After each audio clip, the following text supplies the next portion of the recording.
Jays on Sportsnet. Brought to you by the 2014 Honda Civic, Canada's best-selling car 16 years in a row, and the official vehicle of the Toronto Blue Jays. And by Home Hardware, homeowners helping homeowners with expert advice.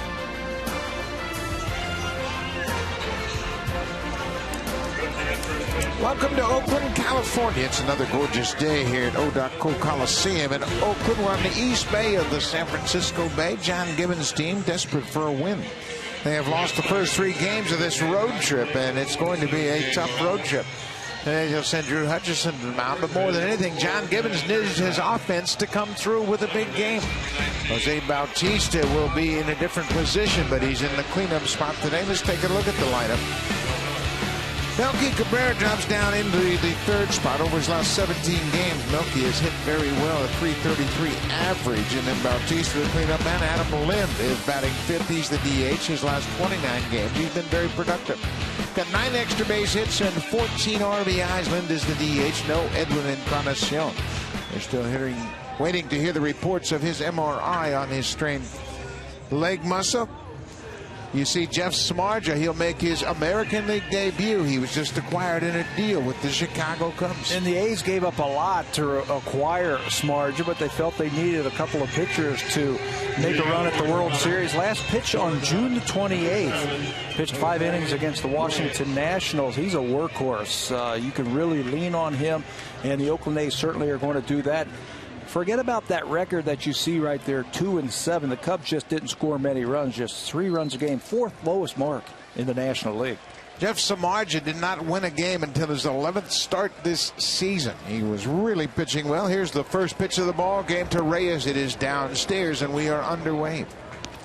Reyes is one of the few Blue Jay hitters that has faced Samardzija in the past. He is 1 for 9, but that one hit was a home run.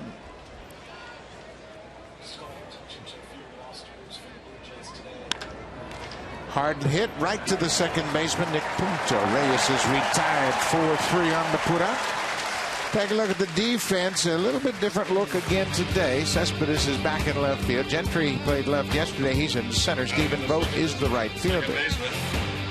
Alberto Callaspo's at third base. Lowry and Punto up the middle. Nate Fryman's the first baseman. And John Jaso is catching for the first time in this series. Josh Donaldson got banged up yesterday when he ran into that tarp on that great play, so Alberto Callaspo will get to start again at third base. He's played 19 games at first, 17 at second, and 15 games at third base.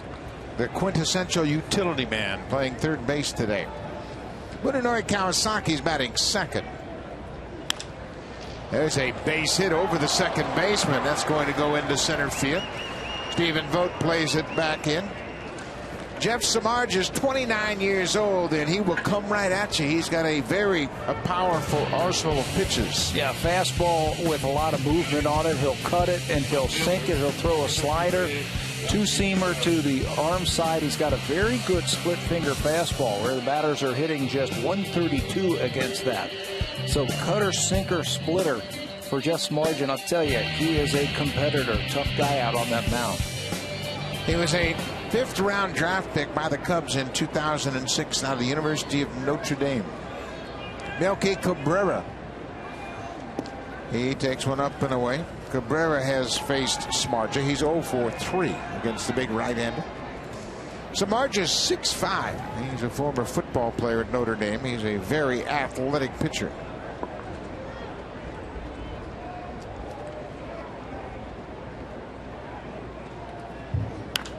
This is popped out of play.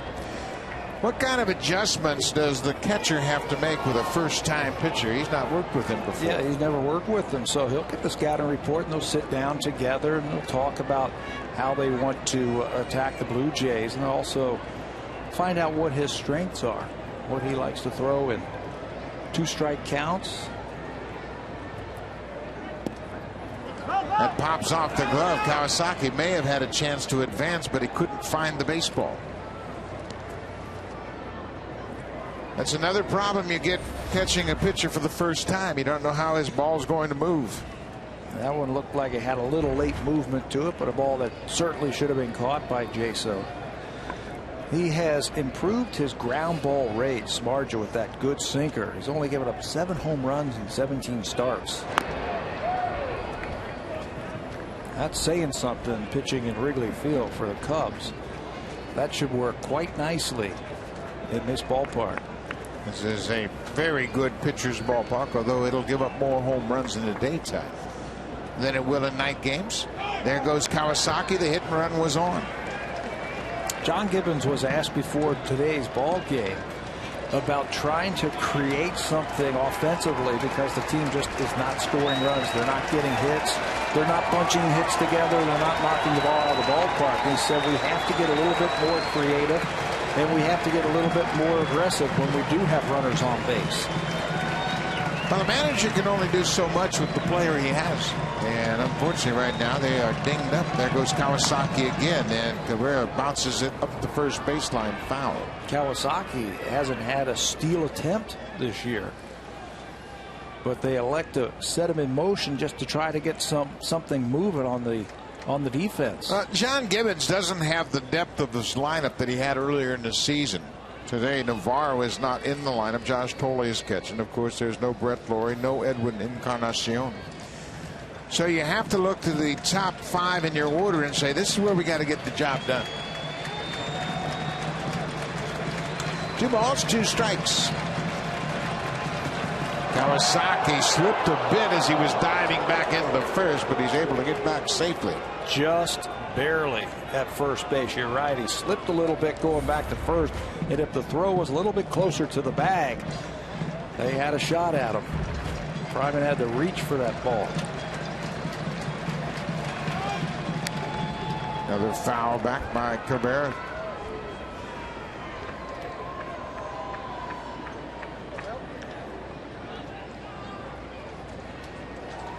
Bautista in the cleanup spot today. Jose is playing first base as well.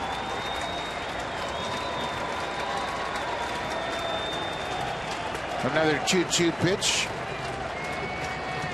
There goes Kawasaki. This ball is hit past Lowry into center field. Kawasaki will go to third. The Blue Jays are really fortunate there that that ball was hit past Jed Lowry, the shortstop, because he was covering and it was hit right to the bag at second, but it was hit so hard it was past the shortstop into center. Start the runner again, trying to get something to happen. It almost backfires on him. Watch Lowry at the top of your screen come over and almost make that play. If he can get over there and catch that ball on a fly, the Blue Jays are going to be out.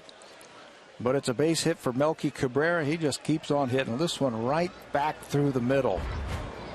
First and third for the Jays. 110th hit in the season for Melky Cabrera. Bautista looks at that cutter for his strike. Blue Jays have scored 2 runs in this series, first 3 games. One of them was an extra inning game, too. 12 innings. They were shut out for 12 innings on Friday night. Ground ball. Lowry comes after it quickly to Punto at second, back to first, double play. Jeff Smarja with his first inning under his belt gives up a couple of singles, but gets the double play to end the top half of the first.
A look at the lineup for Bob Melvin's Oakland Athletics. John Jaso will lead things off. He's behind the plate.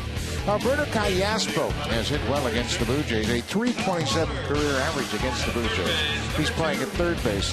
Down in the fifth spot, Stephen Vogt in this series. He's gone 4 for 9.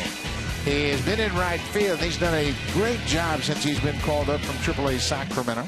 He has filled the void of the loss of Josh Reddick, who is their regular right fielder. They are set to take a look at Drew Hutchison, who's making his first career start against Oakland. And he had a very good start his last time out. That was against the Milwaukee Brewers. 7 innings, a career high 10 strikeouts. Had a good fastball in that game. You can tell from the first inning he had great feel for it, and he was using it early enough. That 10 strikeouts came in just 7 innings of work for Drew Hutchison. Career high 10 strikeouts, 1 earned run or less now, 7 times, 17 starts. This is his 18th start of the season, his 29th career start. John Jaso, the catcher, leading off. You don't see this very often, but Jaso has done it frequently throughout his career. He's an on-base guy. He's patient, has a good eye, and that's going to be a challenge for Drew Hutchison today with this A's lineup. A little bit different than his last start, I think, against the Milwaukee Brewers. This ball is trouble down the left field line. That's a fair ball. Up against the wall, Jaso is headed for second. Nelke will play it back into the infield. A leadoff double for John Jaso, double number 13 on the season.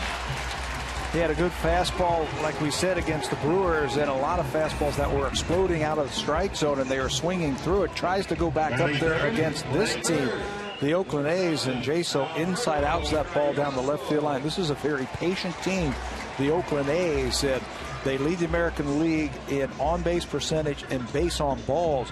They'll probably stay off that high fastball. So Alberto Callaspo with the leadoff man at second base, and we saw Callaspo in this series really have professional at-bats, moving runners along. Ball up and away. He's got great numbers in his career against the Blue Jays, but he knows what his job is right here. Try to hook a ball to the right side. You're not trying to make it out. You're not trying to hit a ground ball to the right side. You're trying to get a base hit to the right side.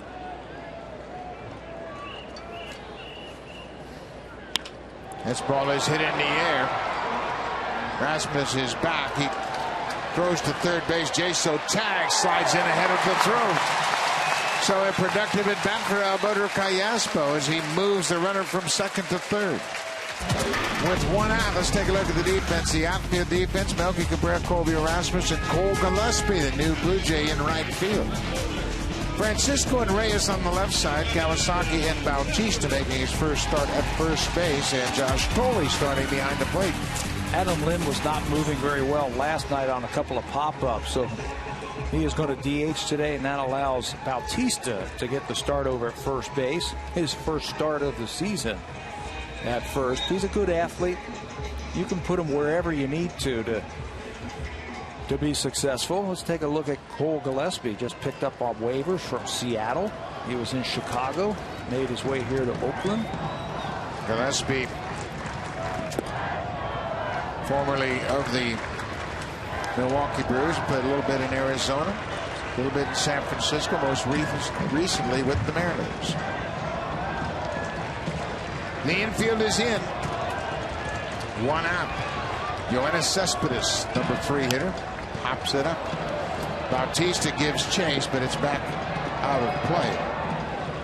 We had talked about Lind at first. He's just not running well. He fouled the ball off his foot and can't move around real well. And a couple of times in the series there have been pop fouls that have been in play that the Blue Jays couldn't make plays on. Yeah, not once but twice he's fouled a ball off of his foot and then his toe.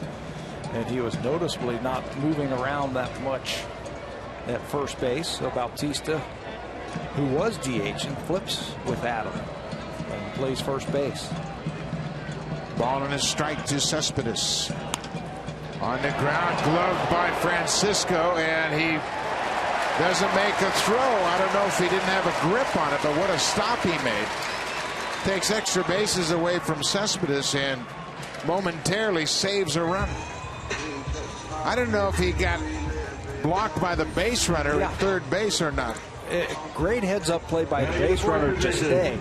But I think you're right that he might have felt like he either didn't have a good grip on that baseball or Jaso was in his path.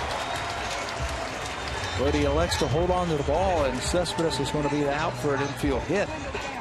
He certainly had enough room to make the throw. It makes me think that maybe he didn't have a good grip on it and thought about the possibility of throwing it away. Well, the double play is in order now. Josh Donaldson is the DH today. Takes a strike down and away. Donaldson slammed into the tarp making a catch in foul territory in yesterday's game. And he's been dealing with a back problem prior to that, so Bob Melvin trying to keep him as fresh as possible and put him in a DH spot today.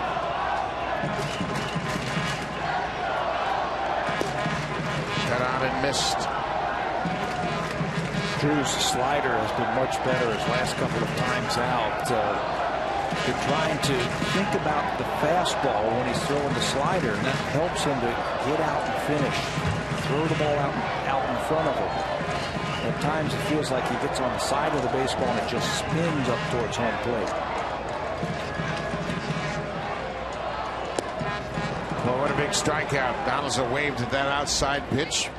First strikeout of the afternoon for Drew Hutchison, second out of the inning. Quick work of Josh Donaldson. A couple of sliders and then paints the outside pitch with his fastball. It really surprised Donaldson. He was looking for the breaking ball. Hutchison crossed him up. Big strikeout. Drew Hutchison has a very low rattle factor. He won't get rattled in these situations, and he's just thinking about making the next good pitch.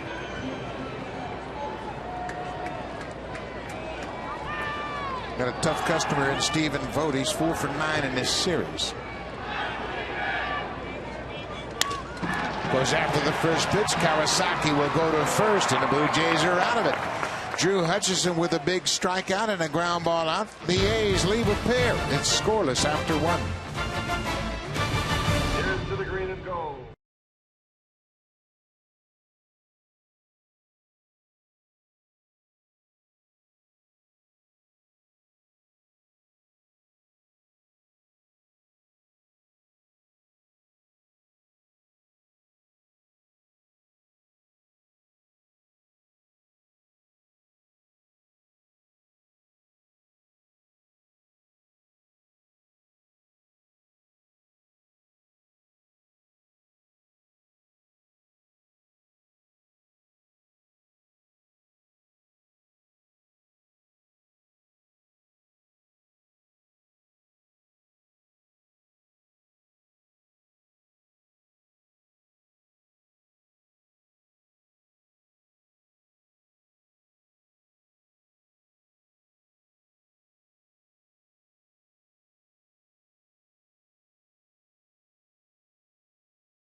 By Transitions Adaptive Lenses. Transition lenses automatically filter just the right amount of light. Experience light well lit. Today the bio is about Jeff Samardzija. Blue Jay fans have been hearing a lot about Jeff Samardzija all throughout the offseason. Well, he's 29 years old. He was born in Merrillville, Indiana, and he played football at the University of Notre Dame. He played wide receiver for the Fighting Irish, and he was a good football player. Yeah, it wasn't just some school that he played football. He played at Notre Dame. So you know he's a top-notch athlete. He also played baseball at Notre Dame. He was a draft pick of the Chicago Cubs, a 5th rounder that came through the system very quickly. And you and I had a great chance to talk with Deanna Navarro this morning about Samardzija. He caught him last year as his personal catcher. Said he's a football player in a baseball uniform. Thought that was a great characterization. He also talked about how Samardzija loves to compete. That's what he meant by that. He's a competitor. He said he's one of the best teammates he ever had. He goes out on that mound to compete. Lynn lines out to center field. Well, we'll go back and show you Samardzija on the field. This is against Stanford, and he had talked about coming to the Bay Area. He said, I've been in this area quite a bit. And he's got confidence and he's got swagger. Certainly playing at Division I level as he did. He's been on the big stage before. Really came into his own in 2005 when he played in the Insight Bowl. That's when he really started to become a regular. In 2005 regular season, he really turned it on. So being traded and going into a pennant race doesn't mean anything to him. He's been on this type of stage before. He played in front of Touchdown Jesus in South Bend. One down, Colby Erasmus. He has faced Samardzija in the past. He's 1 for 7. There's a high fly ball to right. Stephen Vogt didn't see it initially. Now he finds it. This is always a challenge during day games and high sky here in Oakland. He threw out his arms immediately to let his teammates know, I can't find it. Kept looking up in the sky and finally located it. He looked right to Nick Punto, the second baseman, and asked where that ball is, and he pointed up into the sky where it was, and then he picked it up. You could never take your eye off the ball here. Right field is not too bad right now this time of the day. As the day wears on later into the game, that sun's going to be right in his eyes when he looks up for that baseball. I never could figure out why an outfitter would put glasses on top of his hat when the sun is so bright. Explain that one to me. I can't. I can't. Samardzija comes right after Juan Francisco. Francisco is 1 for 6 against Samardzija. Of course, Juan played with Cincinnati, Atlanta, and the Milwaukee Brewers. Samardzija's going to challenge him with a pretty good fastball. Billy Beane surprised the baseball world when he was able to land not one but 2 pitchers, Jeff Samardzija and Jason Hamill from the Chicago Cubs. And listening to Billy Beane yesterday in the press conference, he was saying, we realized we needed 2 pitchers. That makes you wonder, well, they're leading the American League in ERA and they still needed 2 pitchers. Well, he's got his sights set really high. Samardzija racks up his first strikeout of the afternoon. Blue Jays go quietly in their half of the second. It's a scoreless game. Jed Lowry will lead things off against Hutchison when we come back.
Toronto Blue Jays. Breaking news, photos, videos, and tweets. A one-stop shop for everything Blue Jays. Blue Jays Rundown only on Sportsnet.ca. And today the rundown is the Blue Jays claim outfielder Nolan Rymel off waivers from the Baltimore Orioles. Rymel was a top prospect in the Orioles system for a number of years, and unfortunately he's had to deal with some significant injuries throughout his career. He had a ruptured Achilles tendon. He's had back surgery. He's had spinal fusion. He's had surgery to address the spinal fusion, to repair it, and he was in Double-A with Bowie in the Orioles system, and they finally had to open up a spot for a pitcher, and they exposed him to waivers, and the Blue Jays picked him up. Those are some major injuries right there. So I remember when he was healthy with Baltimore, he had some seasons where he hit some home runs. His rookie season in 2009, he had his most at-bats. He had 358 at-bats. He had 15 home runs and drove in 45. That was his best year with the Orioles. There's a base hit down into the corner. This is trouble. Cole Gillespie is over to cut it off, and Jed Lowry is going to coast into second base with the second leadoff double for Oakland so far today. Jaso doubles down the left field line to open up the first inning, and now Lowry opens up the second inning with a double down the right field line. Looked like a fastball in the inner half, down and in, and Lowry just drops the head of the baseball bat on the ball. Rips it down into the corner. Cole Gillespie playing his first game in right field for the Blue Jays. He's 30 years old. And we mentioned he was acquired from the Mariners. Nate Fryman, the first baseman, takes one inside. Fryman was just called up from AAA. There's been a lot of shuffling on this Oakland A's roster. Good players brought up, good players sent down by Oakland.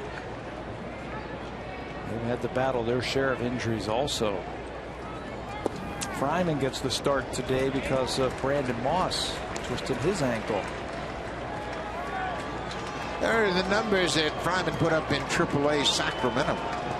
14 homers, 69 RBIs in 76 games. Pretty impressive production. And now with the count 2-0, as big as he is, I wouldn't be thinking about trying to move the runner.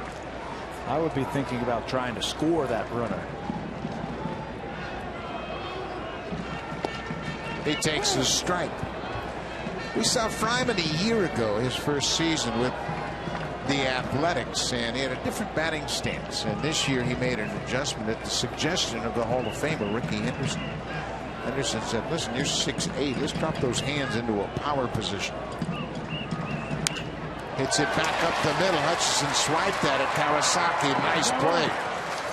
Munenori running away from first base, gloved it and threw on the run, threw a strike to retire Fryman. It'll move the runner along, so Hutchinson's going to have to pitch out of it again. Let's take a look quickly at Drew Hutchison's pitch usage this year. Fastball, 2 out of every 3 pitches to home plate is a fastball, and he had a real good one last time, and he maintained that fastball velocity throughout the afternoon against the Milwaukee Brewers. His slider is improving. He's starting to use his changeup a little bit more versus the left-handers. Infield again on the edge of the grass. 1 out, runner at third base. Nick Punto, second baseman. Punto won the game on the 4th of July with a 12th inning double down the left field line.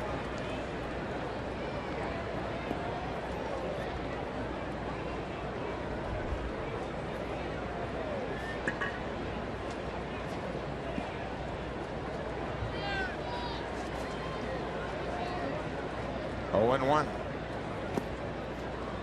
Josh Tolley is catching Drew Hutchison today. Counter Navarro getting the day off. Tolley making his 23rd start.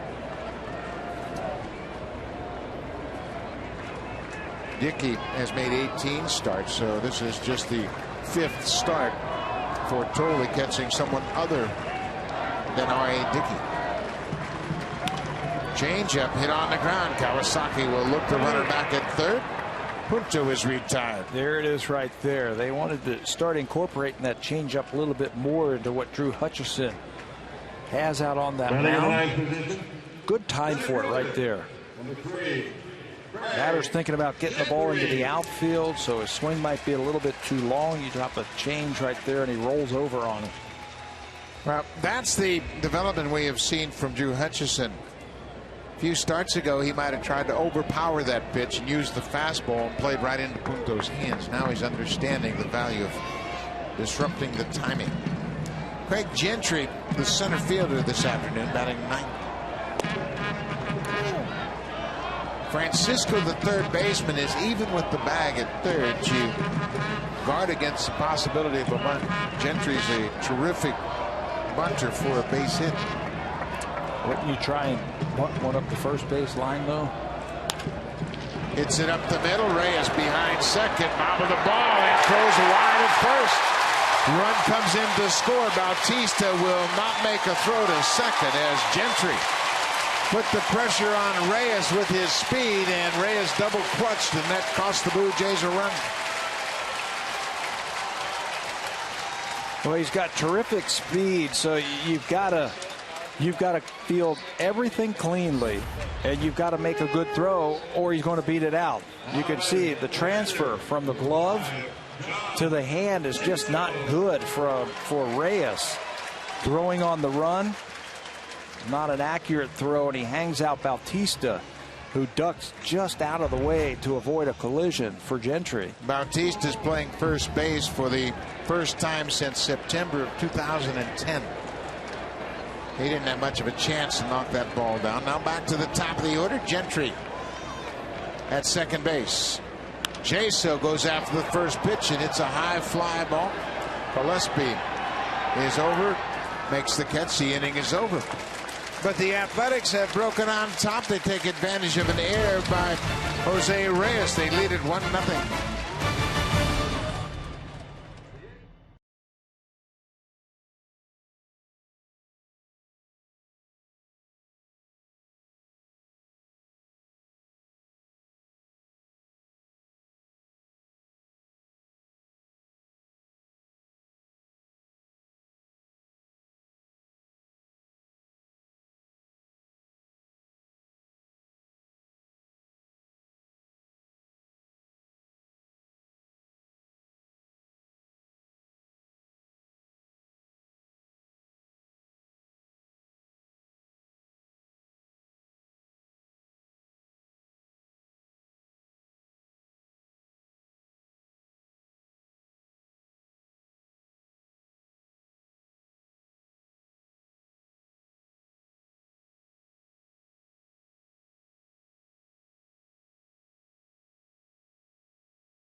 Blue Jays on Sportsnet. Brought to you by the 2014 Honda Civic, Canada's best-selling car 16 years in a row, and the official vehicle of the Toronto Blue Jays.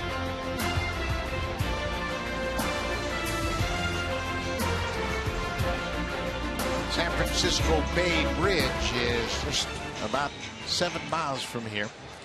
Cole Gillespie will get his first at bat in the Blue Jays uniform. Gillespie will face his former teammate Jeff Samardzija. They were together last year in Chicago.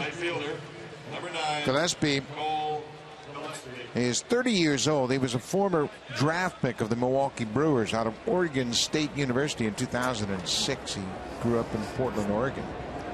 Spent 9 seasons in the majors, parts of 4 different seasons in the big leagues. Last year, Gillespie was claimed off waivers from San Francisco to the Cubs and joined the Cubs in July last season. Those are his numbers this year with the Seattle Mariners. Got into 25 games with the Cubs and 50 at bats, so he's familiar with big league pitching. Pops this one up. Jaso over, and you can see he was battling the sun all the way. The first time he looked up to find that foul ball, I think he looked right into the sun, and after that he was cooked. What do you have to do? You got to close your eyes so your pupils get used to it. Again, you look up into that sunshine, that bright sunshine. Right now, all he sees is a white light. There's no way he's going to catch that baseball. He knows the baseball is in the vicinity, but he's not really sure where. We have seen that for years in this ballpark during day games. Ball and a strike to Cole Gillespie.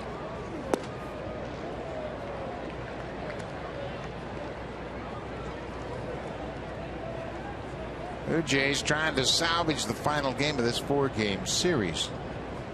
Jays swept Oakland at Rogers Center back in May, and they have lost the first 3 games of this series here in Oakland.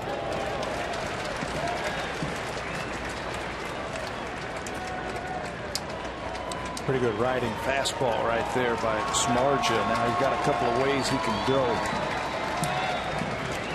He can cut his fastball, or he can try that splitter again. Looks like he threw a cutter right there. Smarja did not move into the rotation for the Cubs until 2012.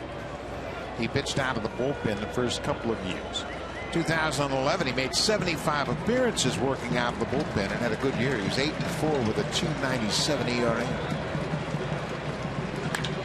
Hit hard, but right to the shortstop. Jed Lowry across the diamond in time. Gillespie's retired, 1 down.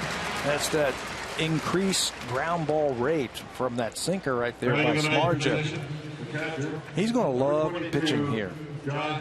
Well, I think Smarja's development was really enhanced when they put him into the rotation. He talked about it. He said, pitching out of the bullpen, you think about power. I'm going to go out there and throw as hard as I can for as long as I can. But you're right on the money when you talk about the increased ground ball rate, because now as a starter, you've got to be a little more efficient with your pitches, and you don't have to be 100% effort on every pitch. Strikeouts are overrated at some times, you know. A nice little 7-pitch inning with 3 ground ball outs. There's nothing wrong with that. Josh Tolley fouls it off at the plate. It's a ball on the strike. I love the mentality of this guy when he goes to the mound. Navarro's right. He is a football player wearing a baseball uniform. Navarro told you an interesting story about a start last year. Well, you want to talk about a guy who is a competitor. He was pitching against the Cincinnati Reds and Sin-Chu Chu, and Chu, the third batter of the game, hit one right back to the mound and split his finger open. There was blood everywhere, but he didn't want to come out of the ballgame. 7 innings, gave up 1 run against the Cincinnati Reds. Blood everywhere. Shooting out when they went out to go see how he was. What did Navarro say he had to do with the baseball every 2 or 3 pitches? He changed the baseball every 2 or 3 pitches because it was covered with blood. And all he could do was throw his cutter and his sinker. He couldn't throw his split because the finger was literally split. 2-2 pitch to Tolley. Split wide open like that, and if that doesn't show you the type of competitor this guy is. It's going to be interesting to see how he adjusts to the American League. American League, of course. Lineups have the DH. No pitcher in there. I think the general thought is that the American League lineups are a little bit deep. Off-speed pitch. Punto at second throws on the run. 2 down. Well, the rich get richer in Oakland. When you look at the ERA leaders with a minimum of 13 starts under their belt, it's Kazmir, Smarja, Hamill, Sonny Gray, and Jesse Chavez, and their rankings 10th, 19th, 24th, 28th, and 40th in the major league. That's pretty impressive. They have a chance when they take the mound to win every day. And I think the Oakland A's realize that the power really has shifted to the American League West. There's better teams in the American League West this year, and they need pitching to shut down some of those offenses. Jose Reyes grounded out to the second baseman. Well, We showed you that graphic of how effective their pitching staff is. Oakland leads the majors in runs scored as well.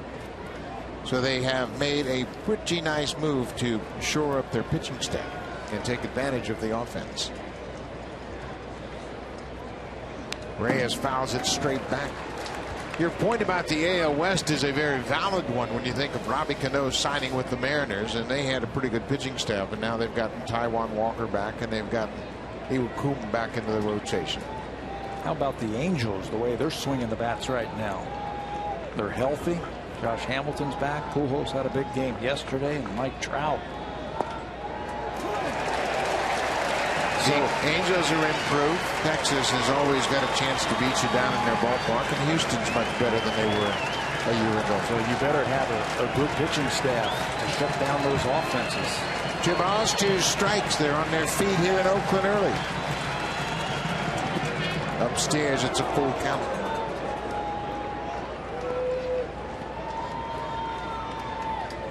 Munenori Kawasaki has a hit already. He is in the 2 spot this afternoon.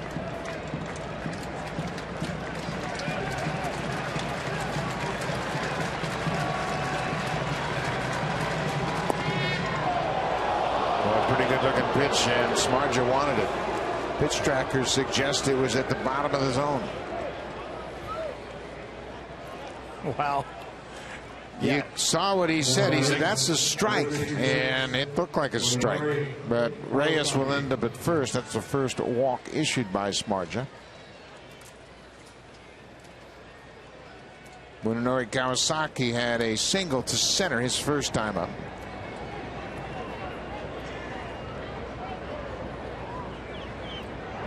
Smarja has allowed 6 stolen bases in 10 attempts. Caught 4 base runners. He's quick. He's quick first. Yeah. Not real quick home. So I think this is a good time for Reyes to try and run. John Jaso really isn't known as a guy who can throw out base stealers.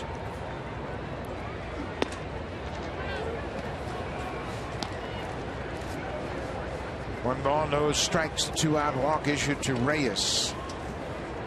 Jaso has caught just 3 of 25 base stealers this season. He's always been regarded as an offensive catcher. Kawasaki's late on that fastball. Got to take advantage of that. Reyes is the Blue Jays' best base stealer. 17 stolen bases. He's only been thrown out 1 time this season. Take advantage of that. Get in the scoring position.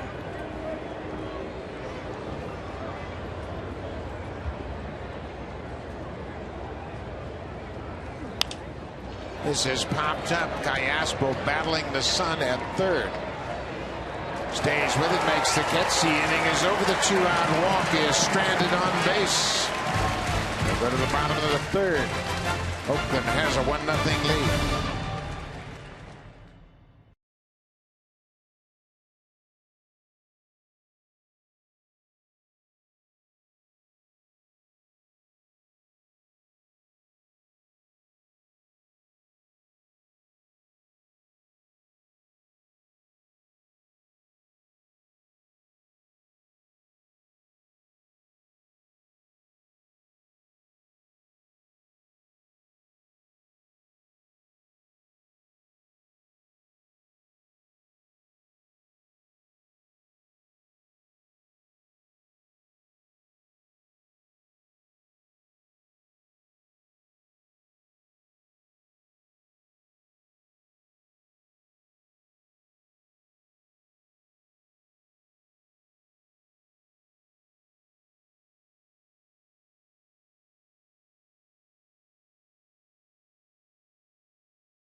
live audio. Follow games pitch by pitch and enjoy in-game video highlights. The app is available on the iPhone, iPad, iPod Touch, Android, and BlackBerry. Season-long subscription packages are available. Visit BlueJays.com for more details. Beautiful day for baseball out here in the Bay Area, and it has been 4 spectacular days, including a 4th of July Friday that was beautiful. We will go from here down the coast to Los Angeles and play the Angels in Anaheim. 3-game series there before an off day on Thursday, and the Blue Jays will wrap up the first half playing against Tampa Bay. Alberto Callaspo hits it into center field. Colby Rasmus is over to make the catch, 1 down. Yeah, it doesn't get any easier for the Blue Jays. They have to win this game and then go down to Anaheim and face the team that's won the most games at home this year in the American League. Jared Weaver will open up things for the Angels. Tyler Skaggs and C.J. Wilson, and unfortunately 2 more left-handed pitchers. Drew Hutchison has allowed a run on 4 hits.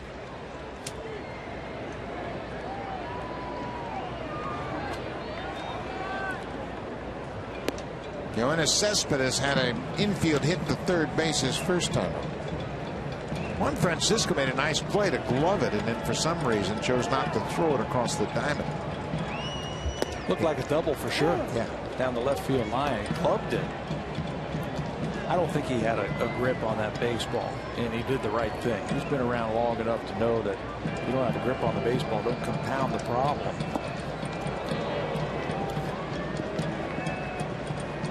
Big swing from Cespedes.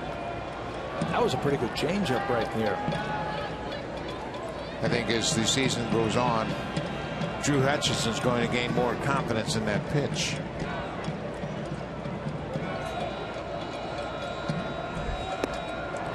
Boy, what a good sequence of pitches. He ran that fastball right in under his chin and strikes him out. You know what else I think he's going to gain as the season wears on? Arm strength.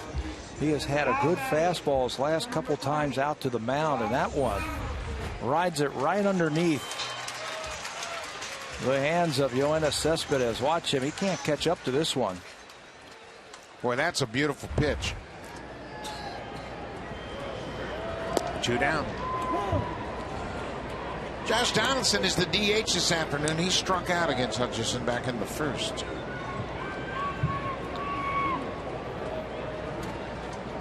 Donaldson hit his 19th home run last night against Mark Burley in the 3rd inning.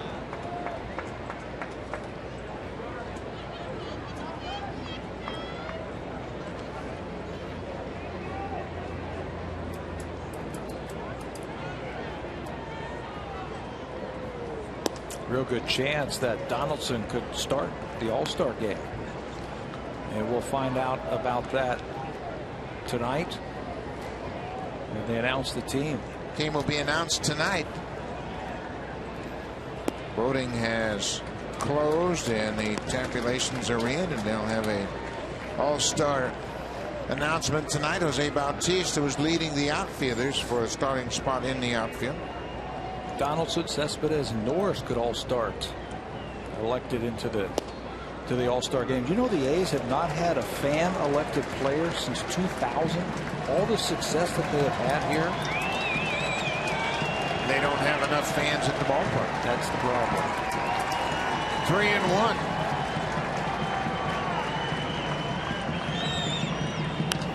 Another changeup and a good one. He threw a 3-1 changeup and had Donaldson outside. Maybe it was a fastball. It looked like a funky swing from Donaldson.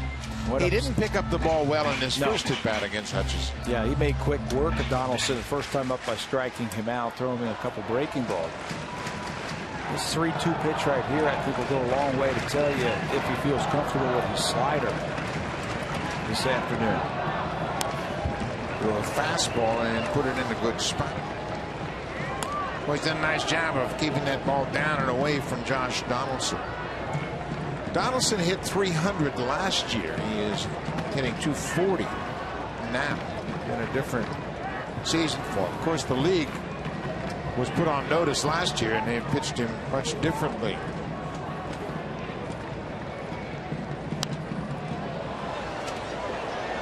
We had a baseball. It was coming our way.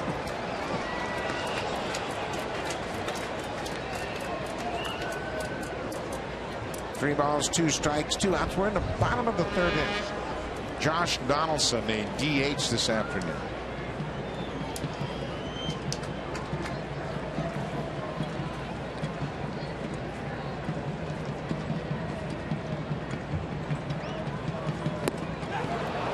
Donaldson strikes out. A couple of strikeouts in the inning. 4 on the afternoon. Blue Jays are down by a run.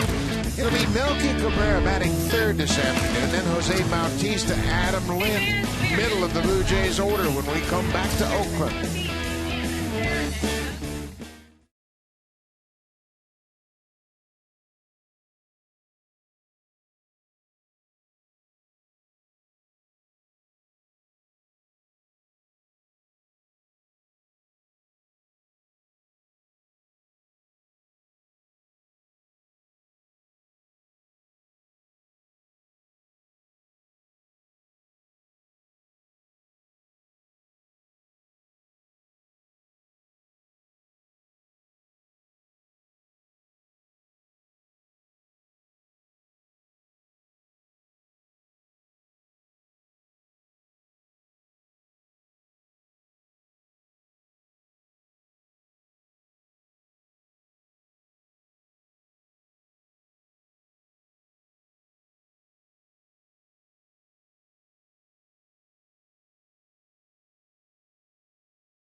A lot of pitching. They picked up Samardzija and Jason Hamill. They lost some key players early in the season. Jared Parker and A.J. Griffin, 2 of their starters went down in Tommy John surgery. Drew Pomeranz broke his hand when he was frustrated and punched a wall and broke his hand. It's his right hand, so he should be back. But Bob Melvin understands that you deal with injuries, but he has to be grateful for the effort that Billy Beane has put forth to bring Samardzija and Hamill in here. I think the whole team is grateful for what they did to go get some reinforcements. Not that they needed it, but it certainly helps. Well, I think the biggest thing, and they saw it firsthand the last couple of years when they played Detroit in the ALDS, Jeff Samardzija and Max Scherzer. Those are the types of pitchers you have to have in the postseason to advance. And Oakland's been to the postseason 7 years, but have advanced to the championship game just once. One time. That's right. They've been very good, but they just haven't had that guy like a Samardzija who can match up with the other team's #1. I tell you, it says something about their ability to find players and pitchers. A.J. Griffin, he was a 14-15 game winner for the A's, and Jared Parker, Sonny Gray, they're all from their farm system. That ball is hit hard into center field. Gentry on the run. He can really go get him. A couple of strides onto the warning track. You don't lose a thing when you put Gentry in there to take over for Coco Crisp. He can really cover a lot of ground. Got a great break on that ball, and he's got quick speed. A couple of steps, and he is at full speed. Runs that ball down. The A's gave up another very good prospect in the offseason to acquire Craig Gentry from the Texas Rangers. Michael Choice, an outfielder that a lot of people think is going to be an everyday player. He's a big leaguer. He's with the Texas Rangers. Yeah, they gave up a lot to get Gentry to fill in as the 4th outfielder and pick up Coco Crisp. You have to have those kind of players in your farm system. They gave up a lot to get Samardzija and Hamill. Outside, a ball and a strike. Jose Bautista is playing first base for the first time since 2010. That move was necessitated because of the injury to Edwin Encarnacion last night. And Bautista was out here early today taking ground balls and fielding his position at first. He was working with Louis Rivera, all the different positionings, getting himself a little bit reacclimated with first, and he has played some first base, but only 5 games. They all have been with the Blue Jays. He never played first before he came to Toronto. Well, that's the first thing you have to do as a first baseman. There's a ground ball, you got to find the bag. Inside part is yours, the outside part of the bag is the runner. So you have to be able to anchor that foot against that bag and then step to the baseball. Bautista's a good athlete. He'll figure that out, and he'll be taught, and he'll be fine. He gets ahead of that inside pitch and hits it into the seats. You know, there are a lot of players that say, you know what, I'm a right fielder. I'm comfortable playing right. I don't want to embarrass myself. But Bautista was out working hard. You could see his commitment to helping out John Gibbons in this trying time. I think he loves the challenge. I think he loves the ability to help his ball club. Ground ball bounced towards second. Big hop for Punto. 2 down. This is the reason that Bautista's playing first. Encarnacion yesterday in the first inning. Trying to leg out this ground ball right here. He'll pick up an RBI, but right before he gets to the bag, you can see that he grimaces just a little bit, steps on the bag with his left foot, and it's his right quad. There's a strain in there, and we haven't had an update today. We're trying to find an update from the Blue Jays on him. He's going to have an MRI, but they haven't announced anything yet. The quad muscle is the top of your thigh, and it's a long muscle, and it can be a very significant injury. It can be a somewhat mild injury. There's just no way of telling until they have the MRI results. Lind is behind 0-2 quickly. There could be a strain, there could be a pull, there could be a tear. You just don't really know until you get the MRI. One thing I know, because I had an injury like that, it hurts to even walk when you have a quad injury. Well, there's that good splitter. Len strikes out. Another 3 up, 3 down inning. Second time this afternoon. Smarja has retired the side in order.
Ahead of the Blue Jays, 3.5 ahead of the Yankees. The Red Sox still 8 games back, but look at the Rays. They are 10 games under, only 8.5 games back, and there's a lot of baseball to be played yet. The starters in Boston, Jake Peavy and Kevin Gausman, they were actually pretty good. And then we turned it over the bullpen, and the floodgates opened up. Another good day for Nelson Cruz. He is 3 for 4 with an RBI already this afternoon, coming off a 5-hit game yesterday. He's not going to want to leave Boston. He's going to want to spend the night there. Drew Hutchison has allowed just 4 hits. He run scored in the second inning. It's a 1-0 game. Stephen Vogt grounded out to second base his first time up.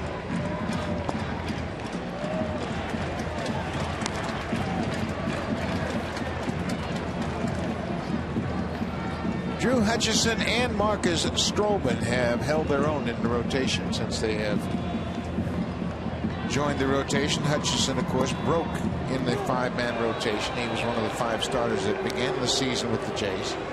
Marcus Stroman initially came up working out the pen, went back to the minor leagues, and rejoined the team as a starter. And they have pitched well. Stephen Vogt turns on that inside heater and rips it into right. The A's have had their leadoff man aboard in 3 of the 4 innings so far. Vogt's playing against the right-handers because he mashes righties. .397 against right-handed pitching. So he gets the call today. Grounded out his first time up, 3-1. He's sitting on a fastball. Inner half, pulls the hands in and pulls that ball into right field.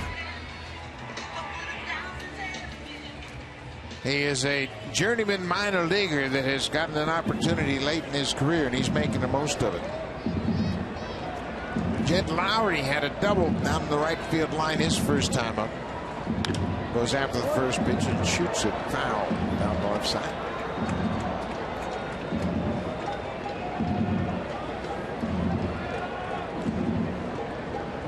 Lowry's having a bit of an off season with the average, and production is still in line with what he has done. Last year he had a career year. He spent 2012 with the Houston Astros.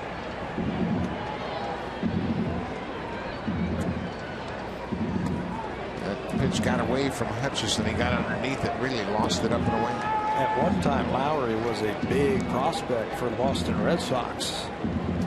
He was a first-round pick out of Stanford University across San Francisco Bay over in Palo Alto on the west side of the bay.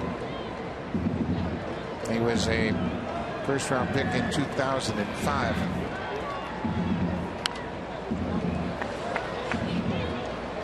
Came up with the Red Sox in 2008. Spent parts of 4 seasons in Boston.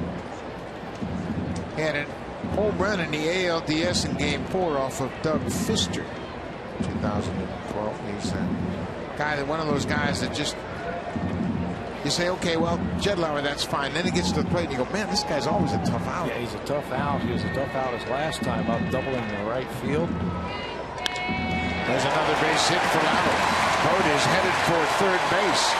Gillespie comes up, fires back to the cutoff man, and it gets past and goes all the way through to third base. Jed Lowry is 2 for 2. The A's are threatening here in the 4th. Throw was on target.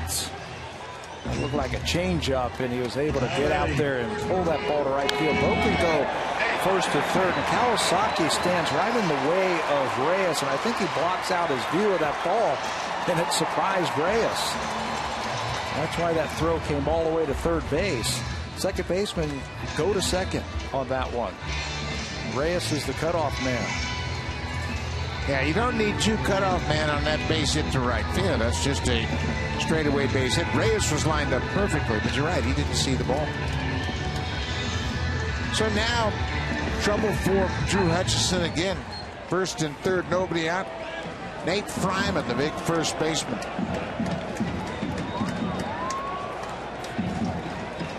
Infield is back for the Blue Jays. They'll trade a run for a couple of outs here. It's early enough that you can do that. 4th inning, 1-0 game. It's hard to do that when you've only scored 2 runs in 3 games. That's the flip side of it right there. And you're in tough again this afternoon.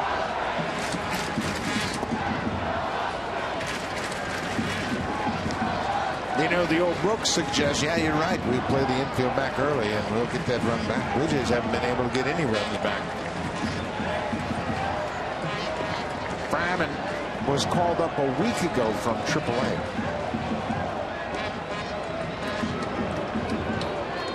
He's got long arms, and he can reach that outside pitch. might want to think about trying to jam him up a little bit here. Pound him inside with a fastball.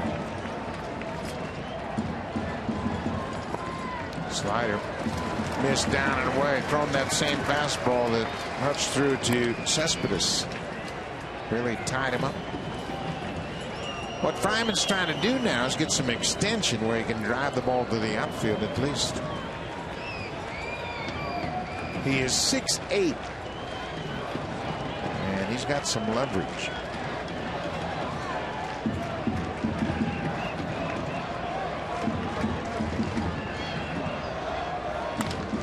There's a base hit to right. Vogt is in to score. Lowry will stop at second. Nate Fryman picks up the RBI. His 5th ribby of the season. Makes it a 2-0 game. They were playing him to pull. They had the 3 infielders almost on the left side of the infield, and with the first baseman holding the runner, there's a huge hole on the right side. They elect to go away, and Fryman just shoots the ball to right field. Easy base hit. Hutchison with that reaction after that RBI single. Bautista in to check with Hutchison on the possibility of a bunt, but as we have told you throughout the first 4 games, Oakland doesn't bunt much. And they have Hutchison on the ropes. Why would you give him an out in this situation early in the ball game? You're already up 2-0. Nobody out. Take your chances on having a big inning. Just watch the barrel of the bat right here if you're a corner infielder. But no signs whatsoever that he wants to bunt. Bautista's in a couple of steps on the edge of the grass.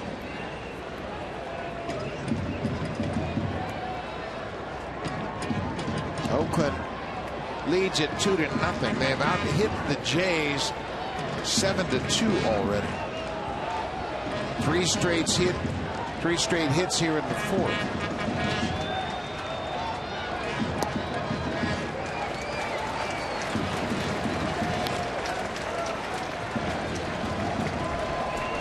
There's Luis Rivera right there giving the signs to his infield. They might want to back up now, especially Jose Bautista at first base. Pinto hasn't given any indication that he's going to sacrifice.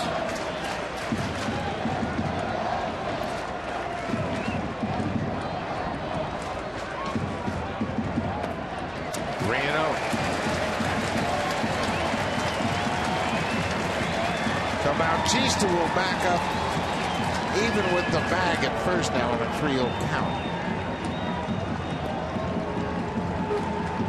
Jed Lowry's at second. Nate Fryman is at first base. A run in on 3 hits this inning.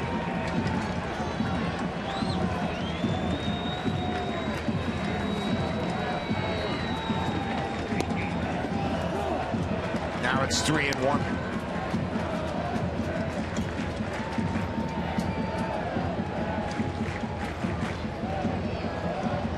Gentry on deck. If Pinto can get aboard, this A's offense really works well together. They've got enough power to go along with that good on-base percentage. Fouled into the seats. Now Hutchison is back into a full count. Pinto hit the double in the 12th inning that led to the A's 1-0 lead on Friday, but he did not get an RBI. Melky Cabrera was charged with an error in left field. A 1-0 loss for the Blue Jays in 12 innings. Nobody out. Runners at first and second.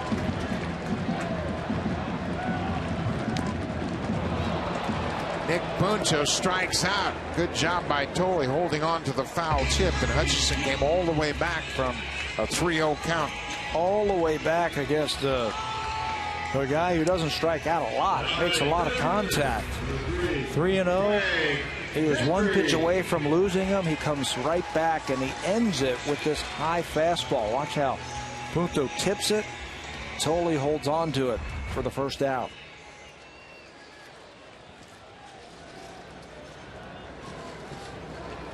Four strikeouts now for Hutchison.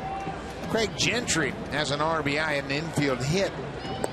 He goes after that first pitch.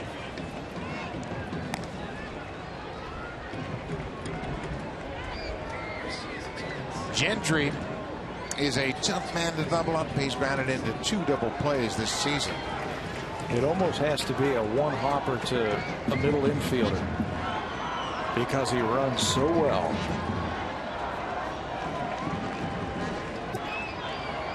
There it is. He showed the bunt. He can bunt, and he's very good at it, and he's always good for 4 or 5 bunt base hits a season. Looked like he was going to try and drag that to the third baseman. Last time he was up, I was wondering if he could drag it to the first base side. You've got a first baseman who hasn't played over there, not real familiar with the position, and there can be some communication problems if you're not used to playing on the right side. Fastball's down for ball 2. It's 2-1. The A's lead it 2-0.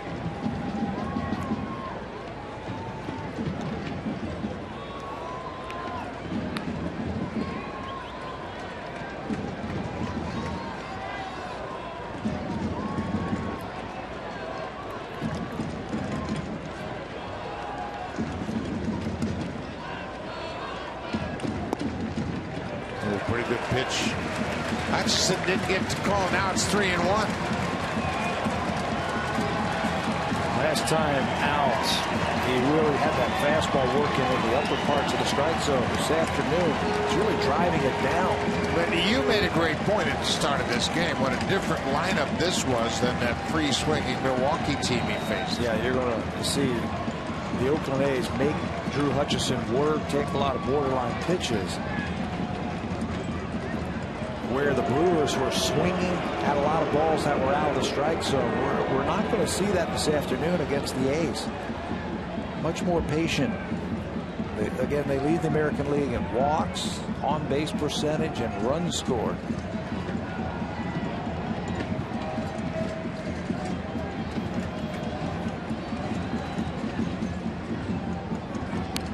Pops the bunt up. Hutchison is right there to make the play. Gentry trying to drop down a bunt, got underneath it, and popped it up in the air. Boy, that's a big out for Hutchison and the Blue Jays.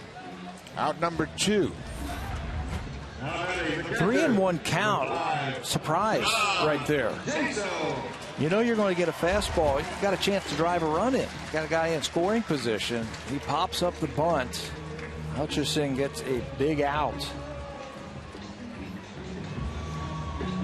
Now he's got to finish the deal. Yep. So Josh Tolley out, making sure they have their game plan set with John Jaso. He's a very aggressive first pitch swinger. He gets a fastball on that first pitch, he'll let it fly. Jaso doubled. He was stranded at third base in the first inning. Hit an opposite field double down the left field line.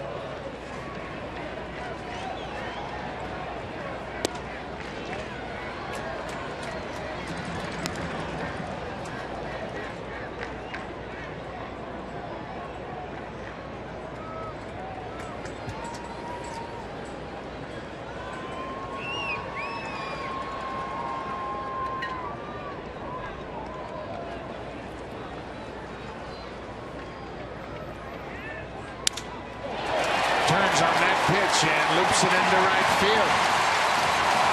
Lowry's around third. He comes in to score. John Jaso drives in the second run of the inning.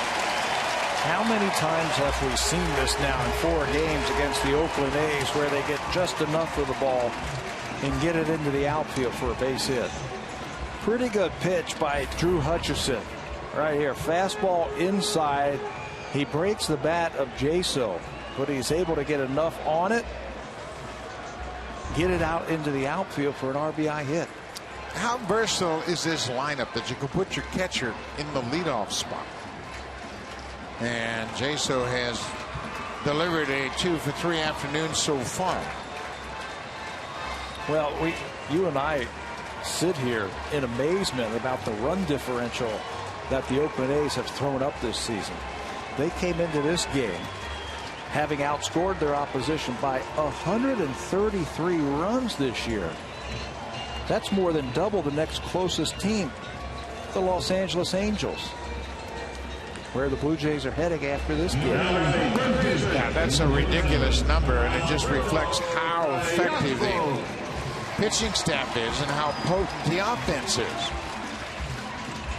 The best run differential at the All-Star break in athletics history, 95 in 1973. Quick meeting by Pete Walker. Alberto Callaspo goes after the first pitch and fouls it back. They've blown by that, outscoring the opposition by 133. The last team with a run differential greater than 127 at the All-Star break was Seattle in 2001 when they had that juggernaut baseball team. 0-1, 2 outs, runners at the corner. Ball and a strike.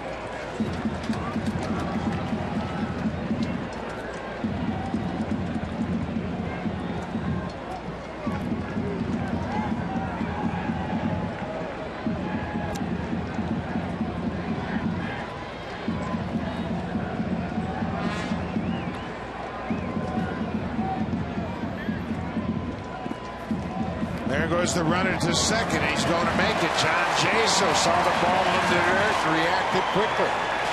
He didn't wait to see where the ball was going. He knew it was going to hit in the dirt. Heads up base running by the Oakland Athletics. He's at first base. Sees that ball in the dirt and he takes off. It's good play by Tolley. He picks it, but no chance to get him at second base. Jaso advancing on the wild pitch. Popped back out of play.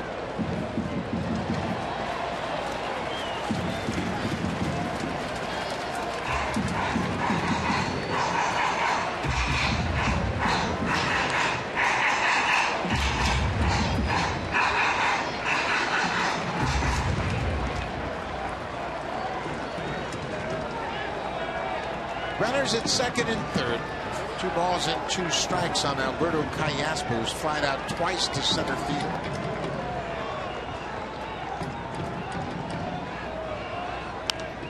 He gets jammed and fights it off to stay alive. He's been on that fastball now. Couple of pitches.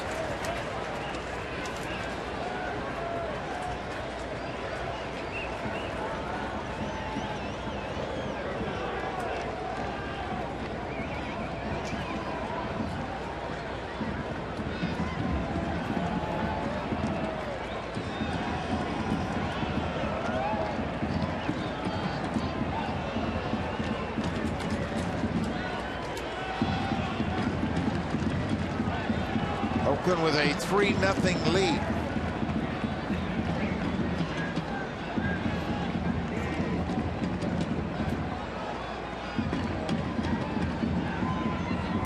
Breaking ball pulled foul outside of first. Looks like Callaspo's really geared up for the fastball. Yeah, he really has. He's been fouling off a couple of good pitches from Drew Hutchison. He was on that breaking ball. Maybe he comes with a changeup here. He's thrown a couple of good changeups already today.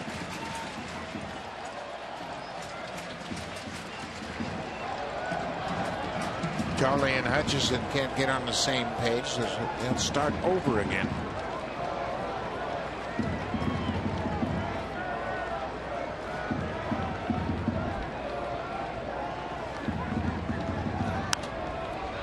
Another pop back out of play.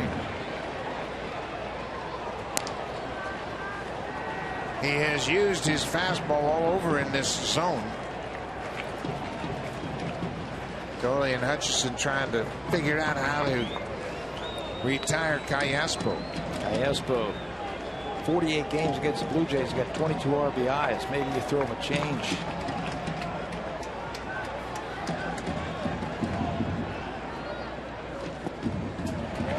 Pitch down in the dirt. Full count, 2 outs. Cespedes is on deck, the left fielder.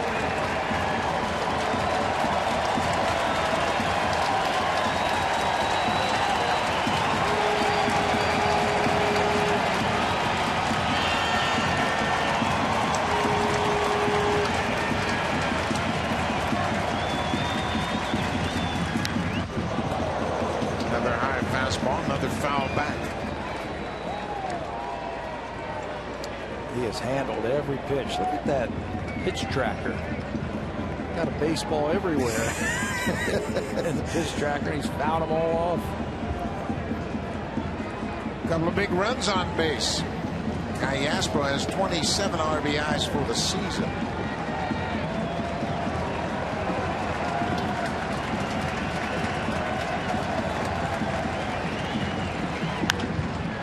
Popped up. Left field. Melky Cabrera calling for it. And that'll end the inning. The A's scored 2 runs on 4 hits, but leave a couple. They have taken the lead as we go to the 5th. Now it's time for Blue Jays Central Update. Here's Eric Smith and Greg Zahn. All right.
Stroke to find something that will really work.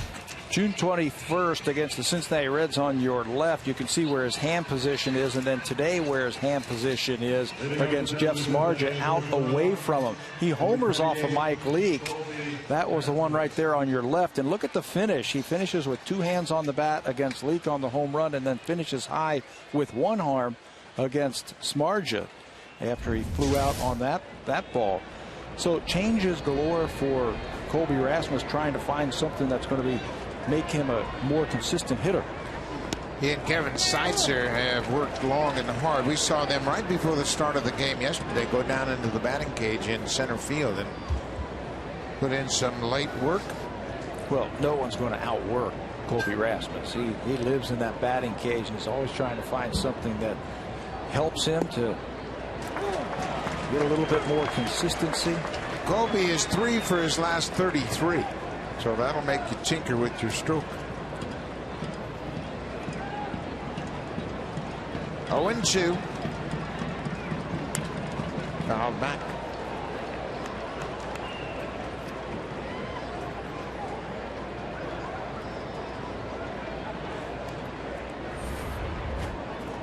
Watch the finish here. Fastball, and he finishes with both hands on the bat.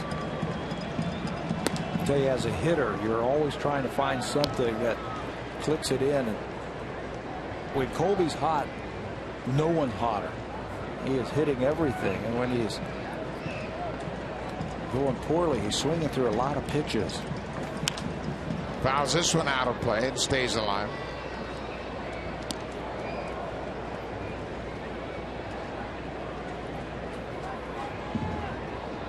Blue Jays trail 3-0. They've been shut out by Jeff Samardzija on just 2 hits.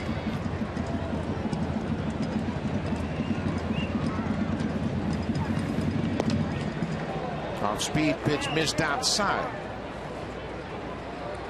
For Samardzija, this has to feel like a 10-run lead.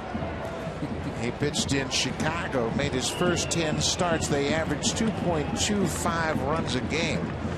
He was winless in his first 10 starts for the Cubs this year. It was a high fly ball into center. Gentry has room. Rasmus is retired, 1 down. And it's not like he didn't pitch well. His ERA was about 1.5 in those first 10 starts, and still couldn't get a win. 10 starts, no wins. ERA just over 1. And people will argue that the win number is a very deceiving number when you try to evaluate pitchers. I think it is. I mean, this guy's a pretty good pitcher. What was it, 2-7? 2-7. Made 17 starts with the Cubs. Had the 10th best ERA in the National League when he was acquired in the trade.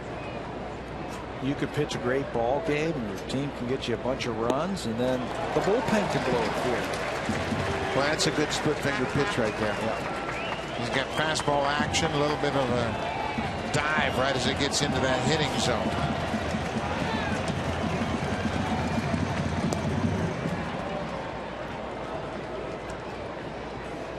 We talked to Deanna Navarro before this game. He was the personal catcher for Smarja last year with the Cubs, and he said he's going to come at you with fastballs and splitters, basically. There's a fastball hit the left. Cespedes in a few steps makes the catch. He also said that he's got sinker to his arm side, meaning when he lets go of it, it's going to go to the arm side, and then he'll cut the ball, slider, mixes in a curveball and a nasty splitter. And he says he loves to compete. 2 outs. Cole Gillespie in his first game with the Blue Jays. He grounded out to short his first time up.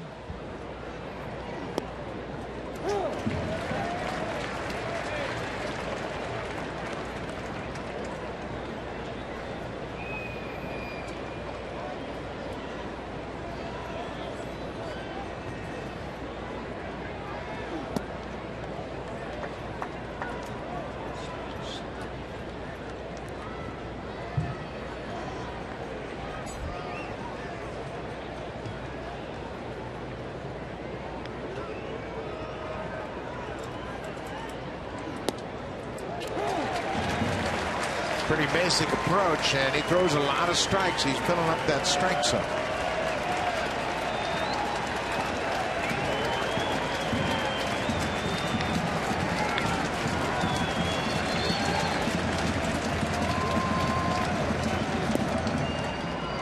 Reached back for a little extra and pulled it out of the zone, down and away. Hit 95 with that fastball. Samardzija dropped in the draft because there were some questions as to whether or not he was going to play football and baseball. Back up the middle, scooped by Lowry. Another 3 up, 3 down inning. Samardzija has retired 7 straight.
Friday, July 18th, the Blue Jays will take on the Texas Rangers. That's the first day after the All-Star break. Game time is 7:07 p.m.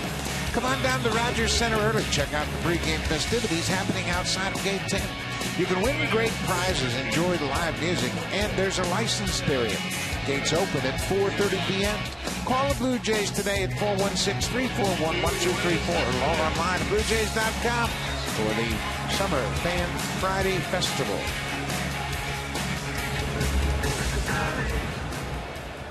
Blue Jay fans in attendance here in Oakland.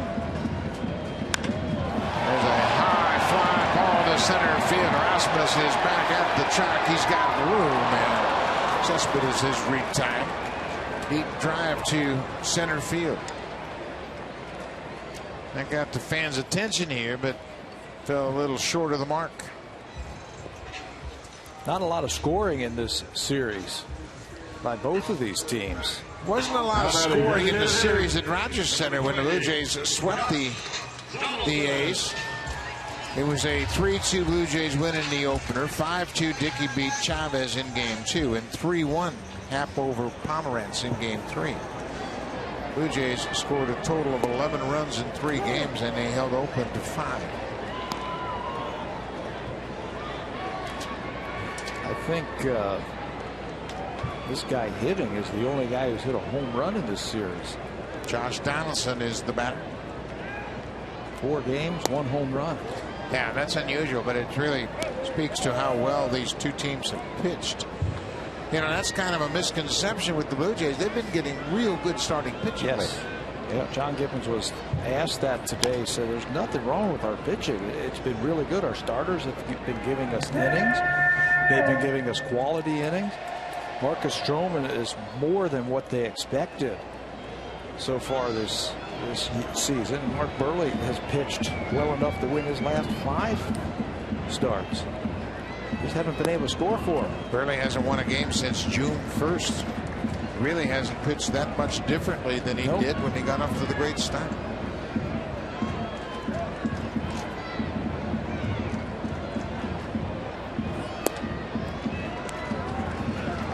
Three balls, 2 strikes to the A's DH Josh Donaldson. He has struck out twice this afternoon. Stephen Vogt is on deck.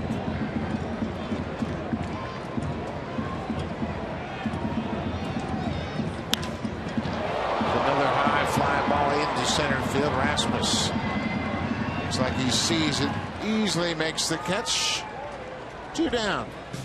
Well, the course of 162 games, you're going to have a lot of peaks and valleys. And when you look at the last 27 games, just 9 and 18 for the Blue Jays compared to that great run of 20 and 4. And you can see the difference. Clutch hitting, pitching is a little bit different, about a run higher, but biggest difference has been timely hitting. Well, 50 points in the batting average, number 1, and 70 points lower in the batting with runners in scoring position. I mean, they'll still hit their share of home runs, but when they don't knock the ball out of the ballpark, that's where the Blue Jays have had trouble scoring runs. You play in these big ballparks against good pitching staffs like the Blue Jays are going to see on this whole road trip. You're going to have to figure out a way to score more runs without having to knock the ball out of the ballpark. Every ballpark out here in the West Coast in America makes a big ballpark. Seattle, Oakland, Anaheim. Big yards. You've got to be able to manufacture runs. Stephen Vogt lines it into center field. Rasmus got a good read off the bat, makes the catch. 3 up, 3 down. The A's go quietly in there after the 5th. We'll go to the 6th. Oakland has a 3-0 lead. Josh Tolley will lead things off when we come back.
Tigers Insight and Debate. Blue Jays talk after the game on Sportsnet 590 The Fan. And today, if you tune in after this ball game, I'm sure Mike Wilner will talk about the right quad strain of Edwin Encarnacion, who just received that diagnosis. And I would imagine they'll place him on the disabled list, considering you can utilize the All-Star break and take advantage of those days and get him back a little sooner than you might. I don't know if medicine has gotten better since we played, but a right quad strain, any type of quad strain like that, that's not 3 or 4 days. So you can't play shorthanded for that long. Josh Tolley grounds out to second for the first out of the 6th. No, you really can't. And the Blue Jays already without their regular third baseman Brett Lawrie. Jose Bautista is playing first base, and Encarnacion now probably headed to the DL. Yeah, we've seen that already this year. Brett Cecil hurt his groin in Baltimore, sat out a couple of days, tried to come back, and then they eventually had to put him on the disabled list when he re-injured it in New York. I would hate for the Blue Jays to say, well, we're going to give him 3 or 4 days. Edwin's a gamer, and these guys want to get out there, and they want to try, and help this team win. But he sits out 3 or 4 days. He comes back in Tampa, let's say, and then re-injures it. Then they have to put him on the DL again. And it starts in fresh 15 days. Exactly. Exactly. So I'd rather them be safe than sorry and make sure he gets healthy.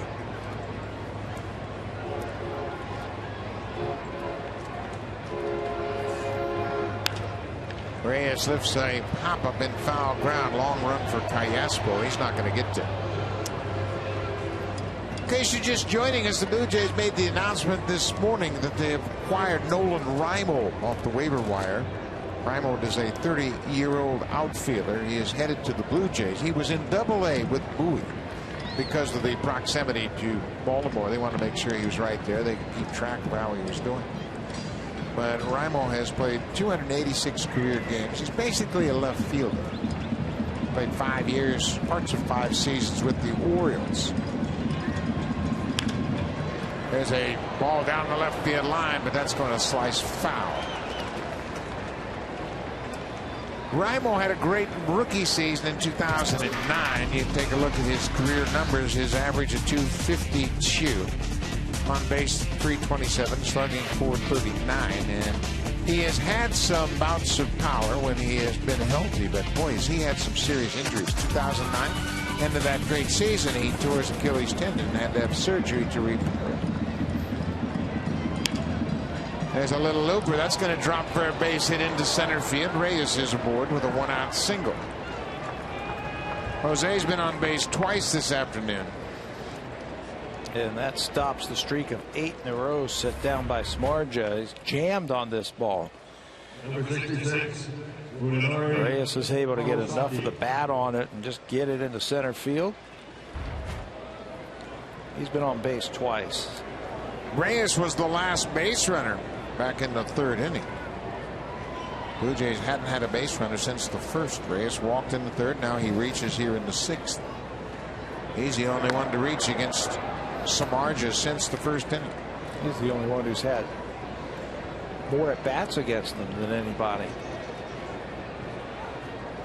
Munenori Kawasaki's 1 for 2. He had single to center his first time up. He was stranded on base as the A's turned a double play to end the 1st. Kawasaki fouls it off. Blue Jays are down by 3. Certainly well within striking distance of Oakland. Jeff Samardzija making his first start since the trade. Jason Hamill, another right-handed pitcher, has been acquired by Oakland. He will not report till the next day, I believe, possibly tomorrow.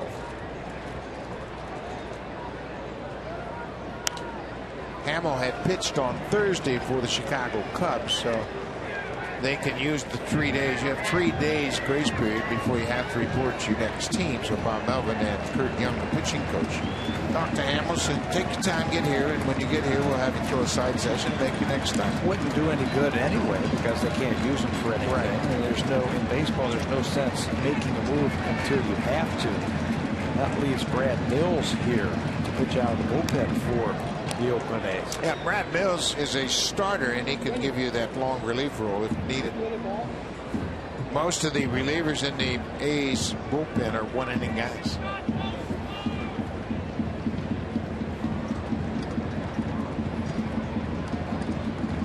Jeff Smarja doesn't need any relief today so far. He's allowed 3 hits. There's another hit. Kawasaki shoots one inside the bag at third.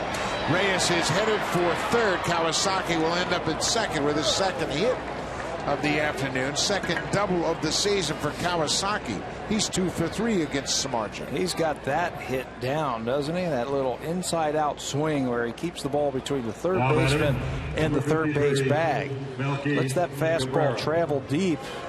There's the inside out swing. Almost comes out of his shoes to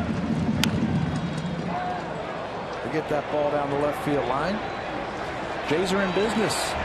The Blue Jays 0 for 1 today with runners in scoring position. They are 0 for 18 in the series. They need a big hit right here. Melky Cabrera chased that first pitch in the dirt. He singled his first time up.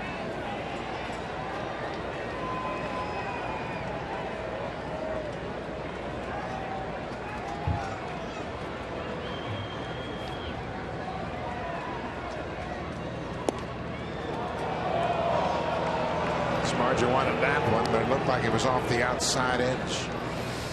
You can see Smarja turning it up a notch with a couple of runners in scoring position now. That first pitch to Cabrera was a little harder, and that one there, that breaking ball a little sharper. 95, but out of the zone. Bautista is on deck. Best opportunity for the Jays so far this afternoon. Second and third, 1 out.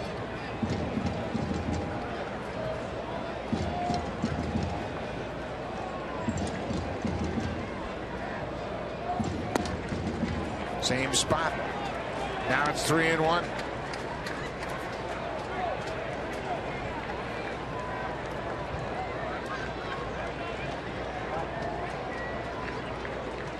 Reyes at third, Kawasaki at second.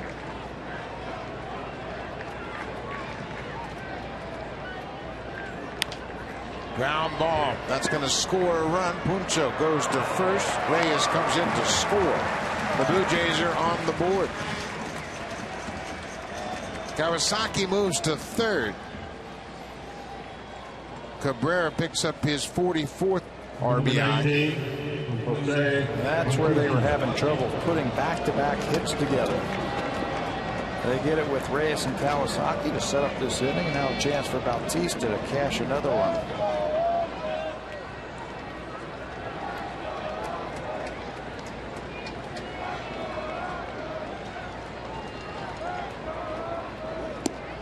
Slider off the plate. The A's have left Nick Punto on the first base side of the infield. Not playing him to pull as dramatically as we have seen in the past. Pops this one back toward the screen. That's going to be well out of play. Jose has shown that he can hit the ball to right field. Looked like he tried to do that his last time up when he grounded out to second base. Tried to hit that hole on the right side.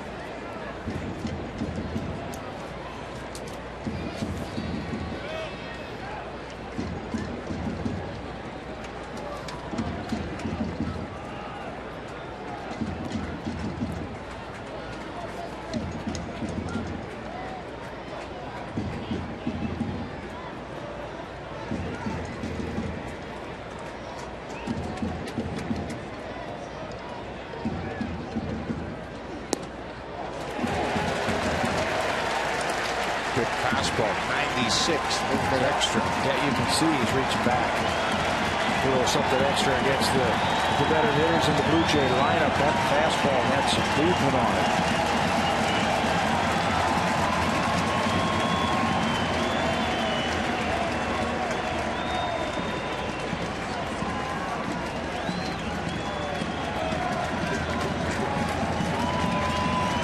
Samardzija has allowed just 7 home runs this season. A great job of keeping the ball in the ballpark. 1-2. Hard splitter, 87 miles an hour. That used to be the average for a fastball, 87 miles an hour. Now you got guys throwing splits, breaking those things off at 87.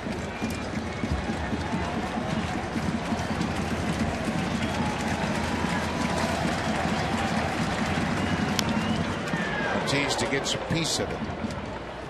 Power against power.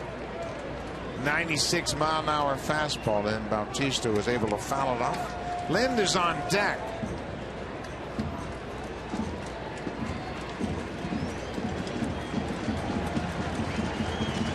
Blue Jays have scored a run off Samardzija here in the 6th.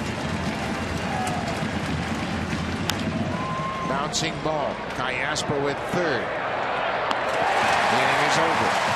The Blue Jays get a run on a couple of hits. Jeff Samardzija has a 3-1 lead. Jed Lowry, Nate Freeman, and Nick Punto when we come back.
By Baseball Canada and Little League Canada. Medicine Hat, Alberta, August 16th and 17th at Athletic Park. The instructors include Roberto Alomar, Lloyd Mosby, Dwayne Ward, and Devon White. Visit BlueJays.com/Baseball Academy for more information. The Toronto Blue Jays are proud supporters of amateur baseball across Canada. Great opportunity for the youngsters to go out and learn from the pros. Great instruction. It's all headed up by Dwayne Ward, who has put together this cast of former Blue Jays to come out as instructors in these super camps.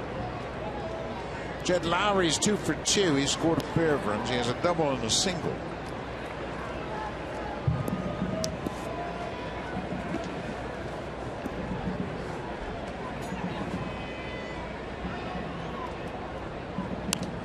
Fouls this one back.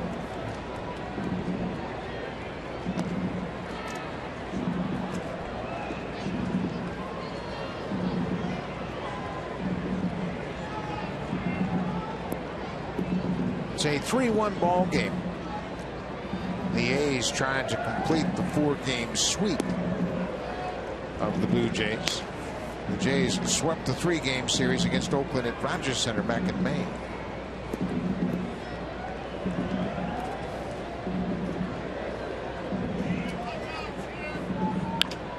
There's a high fly ball into shallow center. Kawasaki and Reyes back. Reyes makes the catch. Lowry's retired.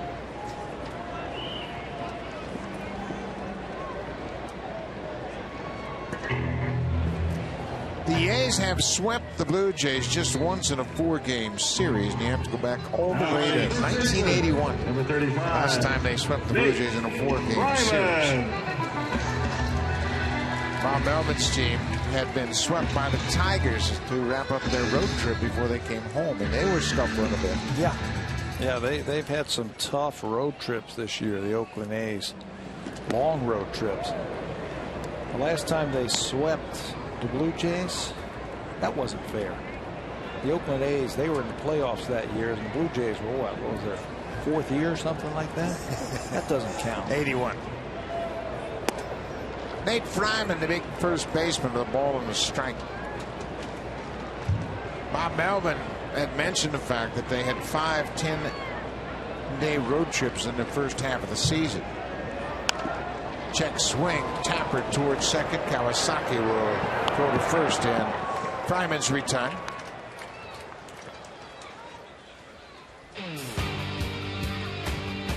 This copyrighted telecast is presented by authority of Rogers Blue Jays Baseball Partnership. It may not be reproduced or retransmitted in any form.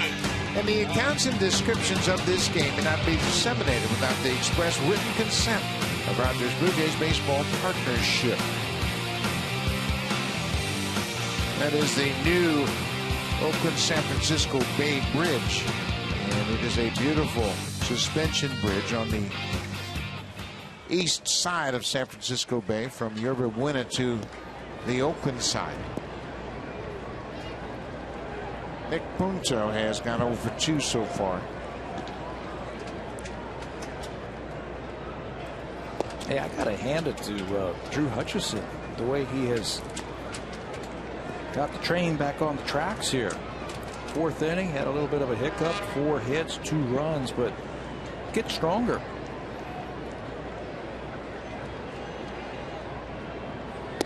Well, I think we have mentioned that with both Hutchison and Stroman. They're Blue Jays first and foremost. They were drafted and signed by the Blue Jays, came through the system. And they take a lot of pride in their position on this team. Aaron Loop is loosening up. And Hutchison, like Stroman, loves to compete.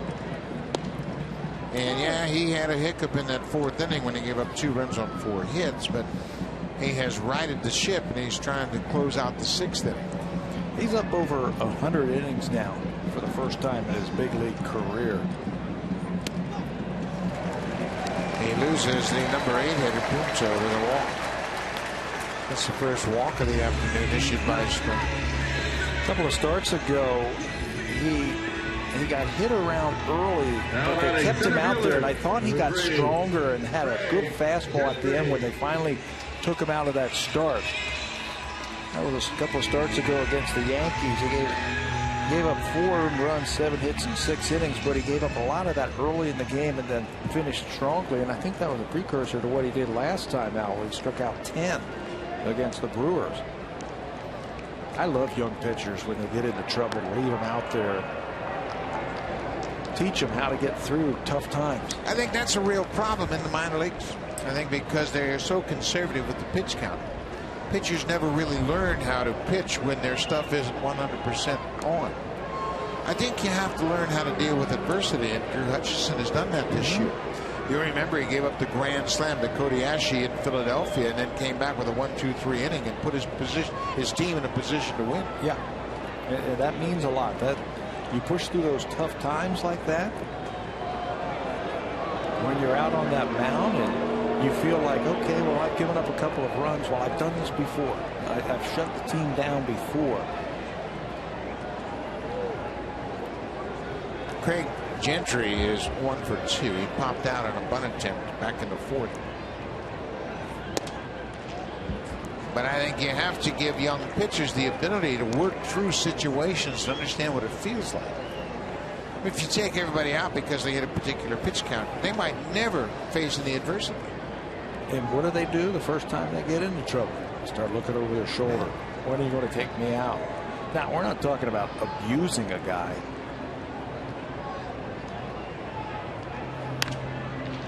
There's a pop down the right side towards the Blue Jays bullpen. Bautista giving chase, but it'll land safely in foul ground. Jose was running pretty well on that one. Yeah, he sure was, and that's always a test for him. He's been dealing with that hamstring strain that kept him out of the lineup for about a week. Adam Lind is the DH this afternoon, and Bautista had a long sprint. It's his right leg, and you don't see any hint of any problems with it.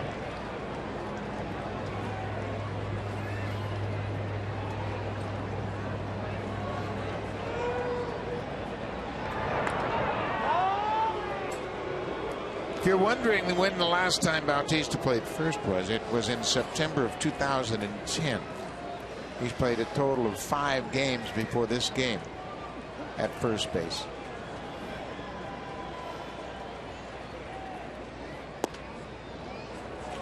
Well, that's a pretty good pitch that Hutchison didn't get the call on. Gabe Morales, the young umpire behind the plate. 2 balls and a strike. We are in the bottom of the 6th inning. Once again, the Blue Jays have been stifled by the A's pitching staff. 1 run on 4 hits. There goes Punto. Tolley's throw to second is not in time. Stolen base number 3 for Nick Punto. Gets himself into scoring position. They picked the right times and they picked the right pitches to run on. They got the best stolen base percentage in the American League. Punto's 3 for 4.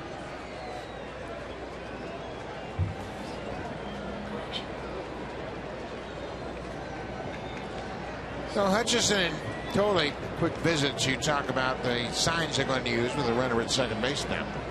That's a big run out there for the Blue Jays. They got to save this run. They're already down by 2.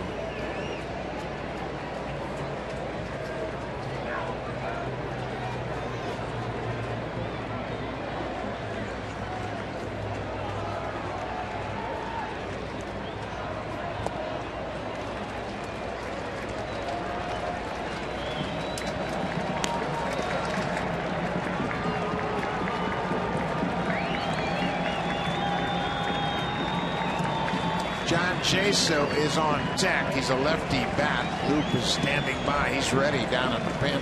Nick Punto is at second after stealing second.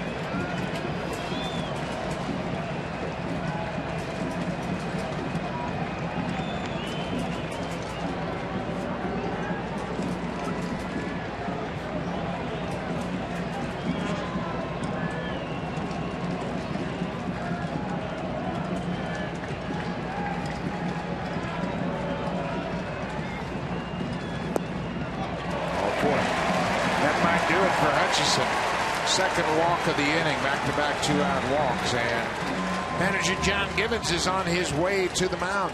He's got Aaron Loop ready. Hutchison walked Nick Punto, then followed that with a walk to Craig Gentry. So he hands off the ball to the skipper, who in turn will pass it along to Aaron Loop. Derek Norris has come out as a pinch hitter for John Jaso.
Drew Hutchison out of the ball game with 2 outs here in the 6th. A couple of 2-out walks. The number 8 and 9 hitters have knocked him out of this game. Aaron Loup into the ball game. Loup was in to face John Jaso, a left-handed bat. This is his 41st appearance of the season. And he has come in with 42 runners that he has inherited, and only 7 have scored. This is where John Gibbons likes to bring Aaron into the ball game. Runners on base. He has the ability to get both left-handers and right-handers out. Fastball, breaking ball, and a good changeup. So another tough spot here for the Blue Jays. Derek Norris will pinch hit for the catcher John Jason.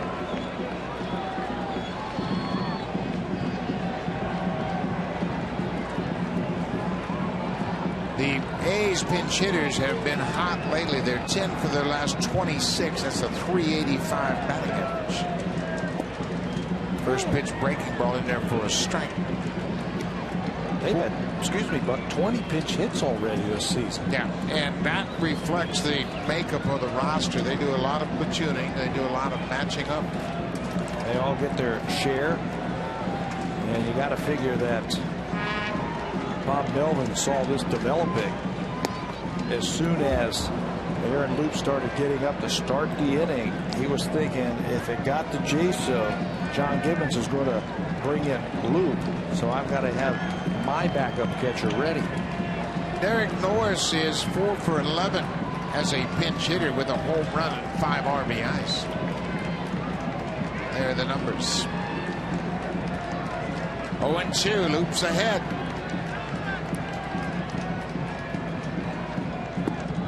Use that changeup. He missed down and away.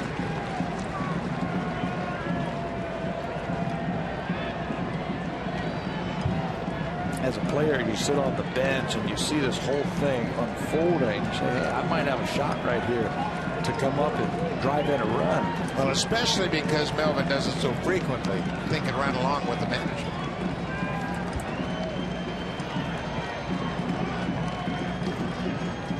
Way inside.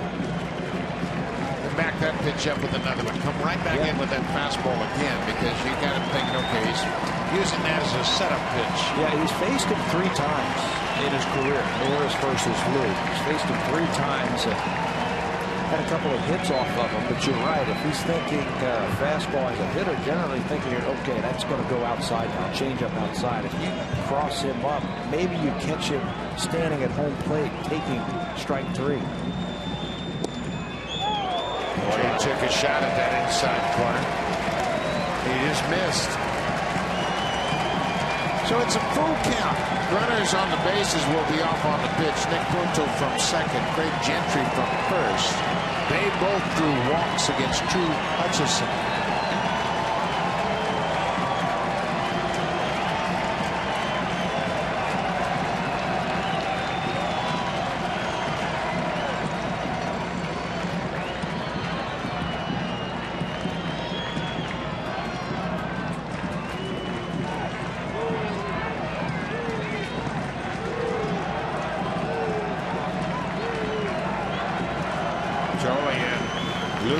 Tough time getting their hits together here. Luke didn't see a sign that he liked. 3 choices. Fastball, breaking ball, changeup. See Josh Toles telling Aaron, let's go through the signs one more time.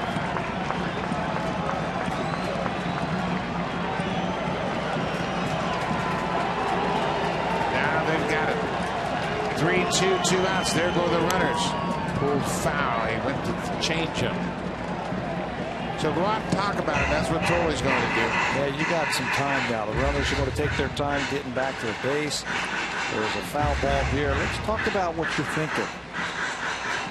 Loup certainly has a plan.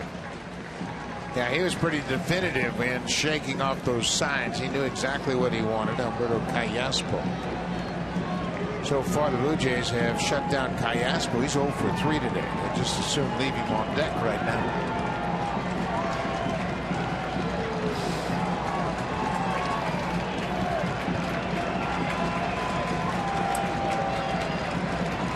There go the runners. Outside, the bases are loaded.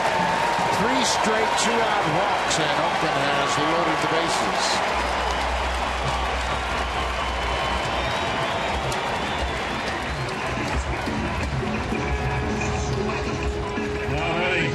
The walks continue to be a big concern for the Blue Jays pitching staff. Both the starters and the relievers have had problems all season long, issuing too many walks. Can't defend that. Now you got to make a pitch to a pretty good hitter. Alberto Callaspo, 0 for 3 so far. Goes after the first pitch and pops it up. Totally the catcher out. Bautista, the first baseman, calls and makes a catch to end the inning. A little bit of a snow cone, but they're out of it. The A's leave the bases loaded. It's still a 2-run game. Ladies and gentlemen, it's time for the Stars Hall of Fame race.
For the biggest at-bats in every game-changing play. Blue Jays in 60 seconds after every game.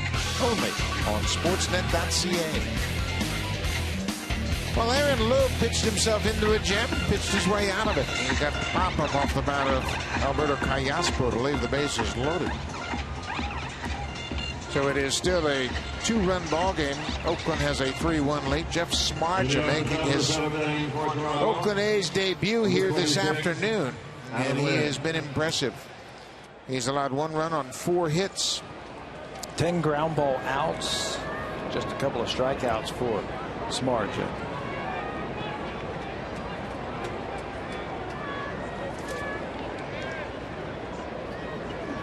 Adam Lynn takes the first pitch to strike. A couple of Indiana guys facing off. Adam Lynn from Muncie, Indiana.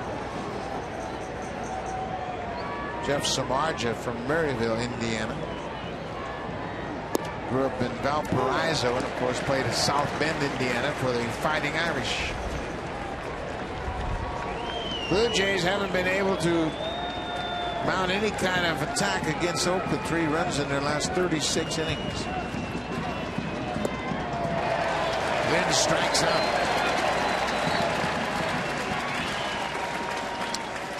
1 run today, 1 run yesterday, shut out in those 12 innings the day before that, and then just 1 run. Partly to do with this good pitching staff. That's another splitter right there from Smarja. He's got Adam Lynn way out in front on it. 3rd strikeout. Colby Rasmus has flied out twice, goes after the first pitch and fouls it back.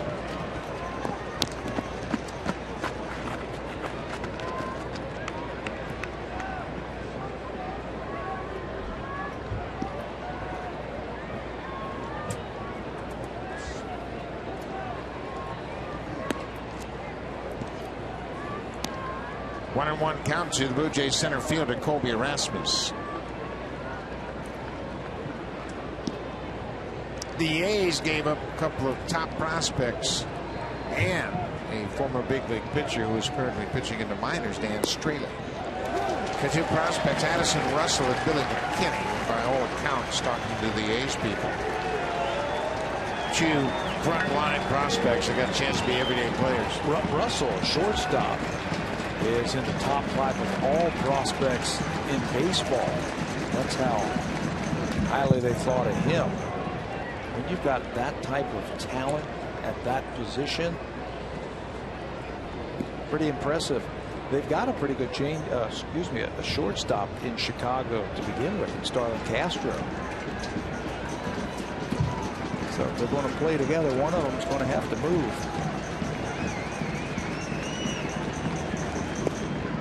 I believe one of their other top prospects, Javier Baez, is also a shortstop, a guy that can move and play maybe the outfield or third base. They moved him over to second base during spring training today. That guy hit 30 home runs last year at Double-A. 1-2 to Rasmus. Boy, look at the movement on that pitch. That handcuffed Derek Norris, who's just into the game after pinch hitting for Jason. His first opportunity to catch Jeff Samardzija.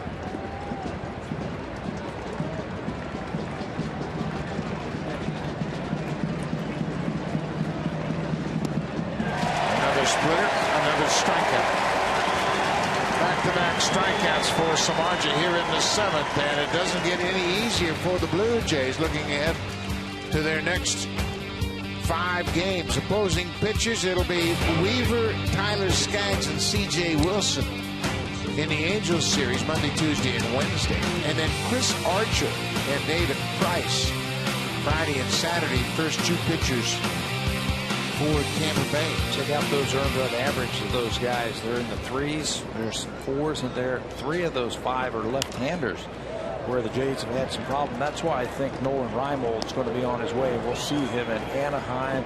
Cole Gillespie's here, another right-handed veteran player. That we'll see those guys in the lineup now against these left-handed starters.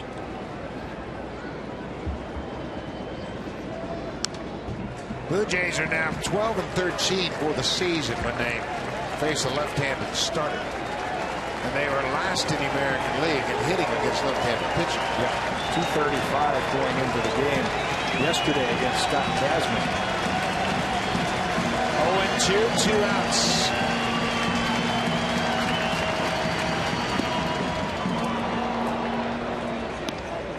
I've been impressed with Jeff Samardzija in his first American League game. He's got some weapons. Sinker, slider, splitter, fastball. When he needs a little something extra, he reaches back and goes after him. And he has challenged Juan Francisco today. Jeff Samardzija strikes out the side in the 7th. He walks off the mound with a 3-1 lead in his first game in an A's uniform.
We knew this was going to be a challenging road trip. 4 games here in Oakland, 3 more in Anaheim to take on the Angels, and wrapping up the first half with 3 in Tampa Bay, a place where the Blue Jays never play well.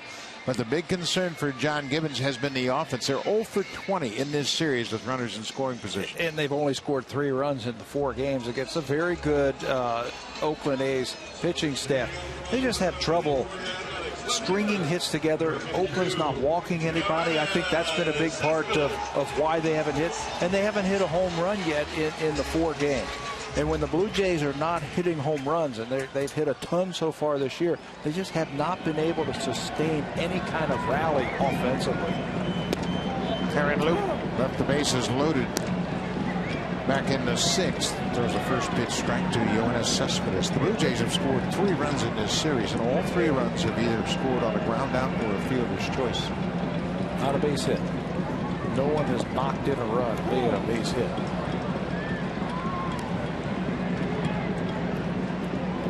Cespedes behind 0-2. He has an infield single in 3 at-bats today.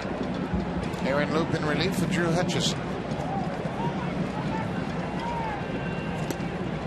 Loop strikes out Cespedes. Drew Hutchison goes 5 2/3. He had a rough inning in the 4th inning when he allowed 2 runs on 4 hits. 8 hits overall, 3 earned runs allowed. Hutchison walked 2, and that led to his demise, as that shows 2 walks came with 2 outs in the 6th inning, and he had to leave after that. Threw 103 pitches today. But Drew Hutchison, another outing where he's probably not too pleased with the results. Half of those hits were in 1 inning that he gave up today. Donaldson hits a high fly ball into center.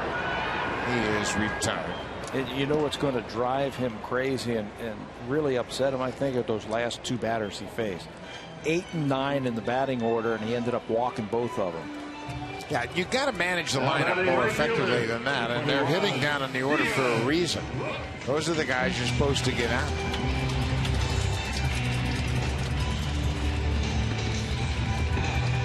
But John Gibbons' hitters have mustered just 1 run on 4 hits.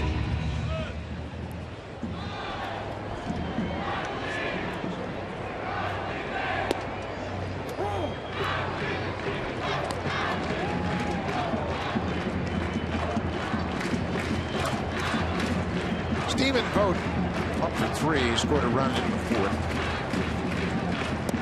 Way off the plate inside. He's got to bail out in a hurry.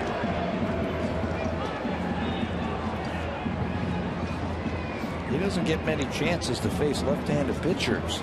Stephen Vogt hasn't had a lot of success against them, but he has worn out the righties this year. Vogt just 2 for 15 against lefty pitching. He hits this one hard to right, and that's going to be over the glove of Paul Gillespie up against the wall. Stephen Vogt is turning around second. He's headed for 3rd, and he'll get there with a head-first slide. That ball was scorched to right field. Paul Gillespie got turned around. Looked like he got a glove on it, but it bounced off his glove and went all the way to the wall. Left-hander out there, no problem for Vogt. The way he has been swinging the bat. This is going to be his 2nd hit of the afternoon. You're right off of the glove of the right fielder Gillespie. He gets back, and that ball's hooking on him. Left-handers that pull the ball like that, it's going to hook. Hooks to his glove side. It's right off of his glove for a triple.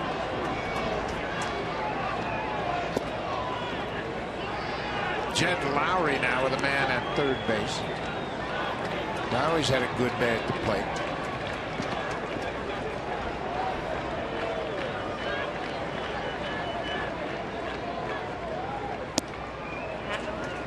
Stephen Vogt with his 2nd triple of the season. It comes with 2 outs here in the 7th. Gillespie got turned around. Looked like he stumbled before he really had a good opportunity to turn and get back to the warning track.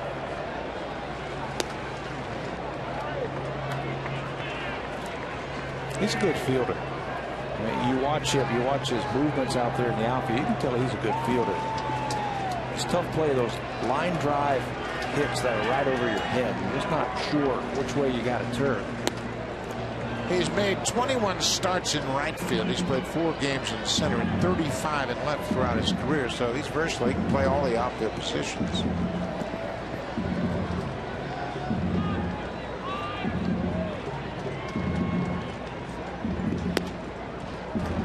It's a full count now to Jed Lowry. Nate Fryman is on deck.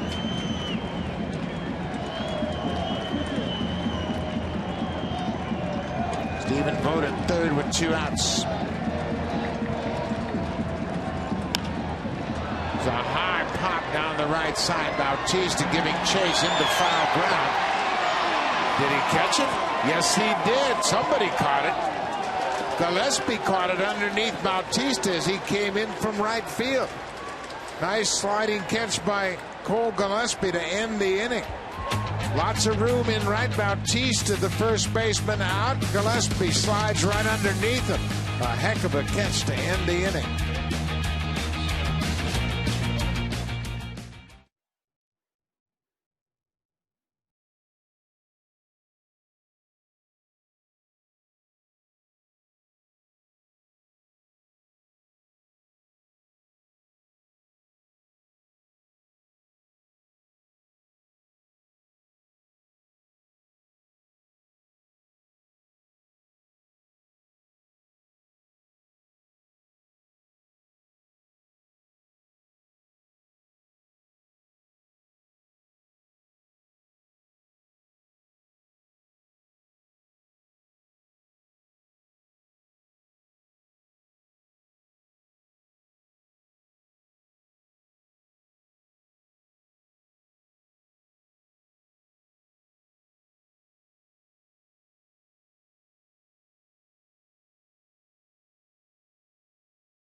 Has taken over for Jeff Samardzija. There's O'Flaherty's numbers in 8 rehab games for the Oakland A's. Friday, he pitched in this series. First appearance in a major league game since May of 2013. He had Tommy John surgery, missed all of last season. He's got a good arm, another weapon out of that bullpen for the Oakland A's. He'll deal with the number 8 hitter of the Blue Jays, Cole Gillespie, who made a terrific sliding catch to end the bottom of the 7th.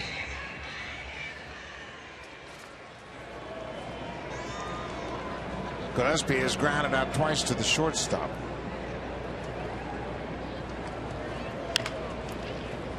Big bouncing ball. 3 times. 6-3 for Cole Gillespie. Jeff Samardzija, strong first outing for the A's, and he punctuated it in the 7th. 7th inning, he gets Lind on a splitter. He got Colby Rasmus on a splitter, and watch this one right out of his hand. Another split finger fastball against Juan Francisco. You know what that's like, striking out the side in your last inning. Scoring a touchdown, spiking the ball in the end zone right there. He's done that before too. Kurt Young, the pitching coach, next to Bob Melvin, made note that Deanna Navarro will pinch hit for Josh Tolley. Tolley got the start to give Navarro the day off, and Navarro will come on here to pinch hit in the top of the 8th with 1 out. Playing the percentages right here, getting a right-hander in against O'Flaherty. get something started and then turn this lineup over and get Reyes up with runner on base. Oh, Flaherty was one of the premier left-handers in the National League prior to his Tommy John surgery. He has always been a guy that can come in and just retire the side in order. He is a power pitcher, anxious to regain that power. Since 2011, the lefties have really struggled against him. Right-handers have hit 250 against him. This is off the end of the bat. Another opportunity for Jed Lowry. Takes his time, and Navarro's retired. Jeff Samardzija was a topic of discussion all the way back into last season because people felt the Cubs were going to move him, and the Oakland A's landed him. And in his first start for Oakland, very impressive outing. 7 innings, 4 hits. Gave him a couple of hits in the first inning, a couple of hits in the 6th inning, and nothing in between. He ended up striking out 5 batters. Those last 3, like we just showed you, in the 7th inning. Nice little debut as an Oakland A this afternoon. Very efficient outing as well. He threw just 108 pitches. That's how you endear yourself to your new teammates. And the crowd. You gotta love that.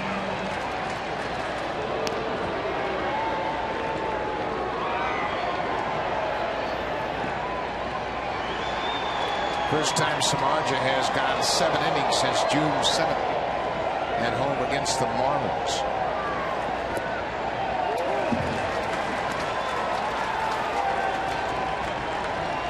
Samardzija 1-3 in the month of June. 545 earned run average, but boy, was he good today. Reyes hits the ground ball to short. How about 3 in a row for Jed Lowry? We'll go to the bottom of the 8th. Oakland trying to sweep the Blue Jays for the first time since '81. Now it's time for Blue Jays Central Uptake. Here's Eric Smith and Greg Zahn.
Honda Civic, Canada's best-selling car 16 years in a row, and the official vehicle of the Toronto Blue Jays. This is going to be a drive and a run. Stephen Vogt at the plate last inning off of Aaron Loop. He drives the ball to right field and off the glove of Cole Gillespie.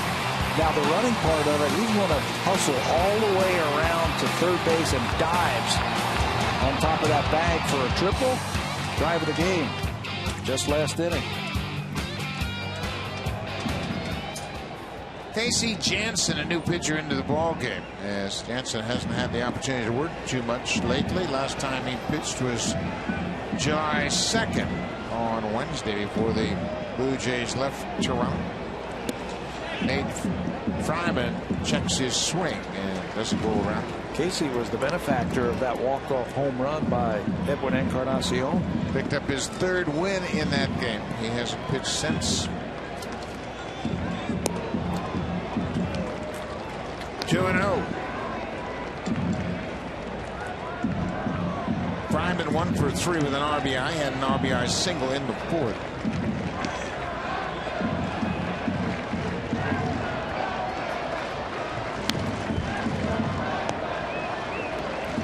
Jansen has really impressed me with his ability to maintain his command with limited opportunities. Just hasn't pitched an awful lot. This is his 21st appearance of the season. There's a drive to center. Rasmus moves to his right, makes the catch, 1 down. You're right. He just doesn't have that opportunity to come in lately to save ball games. So John Gibbons has to find spots for him to use him to try and keep him sharp. Connor Navarro, who pinch hit for Josh Tolle, is behind the plate catching now.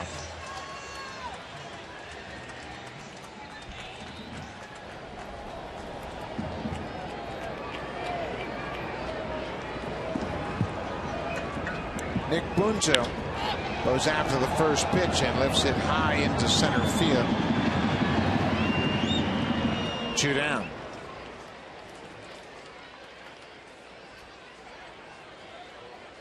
Sean Doolittle, the closer for the A's. Doolittle picked up the save on Thursday night, his 12th of the season. He was ready to come into the game last night, but the A's scored 2 in the 8th, and he sat down, and Fernando Abad finished it up. We've seen him enough in this series. We've seen enough good pitching in this series.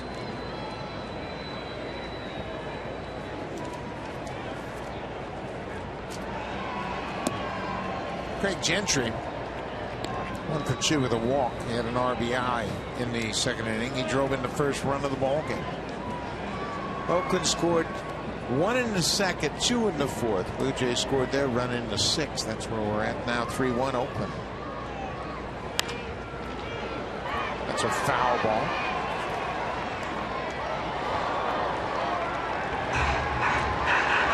The Oakland A's overall are first in the American League in pitching, coming into this game with a 3.16 earned run average. They're second in the fewest hits per 9 innings. Third in home runs allowed. They have kept the ball in the ballpark. They can really pitch. Their starting rotation is first in the American League, and it just got stronger with the addition of Jeff Smargin. Their relief core, they have the second best earned run average. They have the best walks per 9 innings in the American League. They just don't get themselves into trouble. Not at all. From top to bottom, their pitching staff is really good. Hits per 9 innings out of bullpen, they're second. Ground ball up the middle. That's past Reyes into center field. Craig Gentry, his second hit of the afternoon.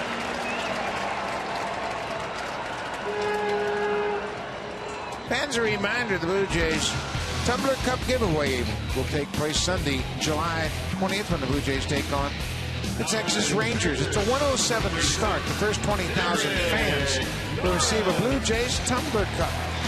Call the Blue Jays at 416-341-1234 or log online at bluejays.com to order your tickets for the Blue Jays Tumbler Cup giveaway day, Sunday, July 20th.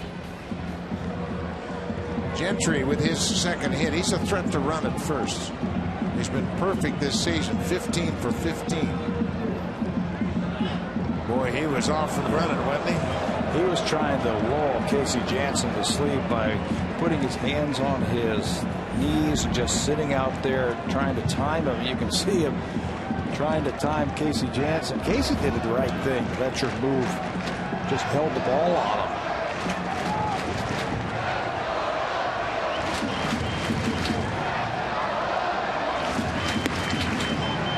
Derek Norris. He walked as a pinch hitter in the sixth and came against Aaron Luke. John Gibbons brought Loop in the pitch to John Jaso, the catcher, and Bob Melvin countered that with Derek Norris.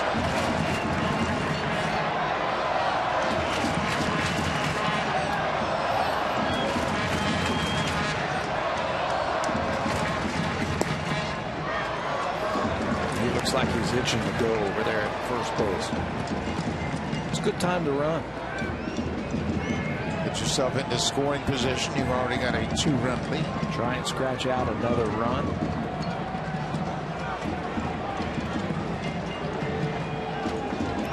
$15 for 15 for Gentry in steal attempts.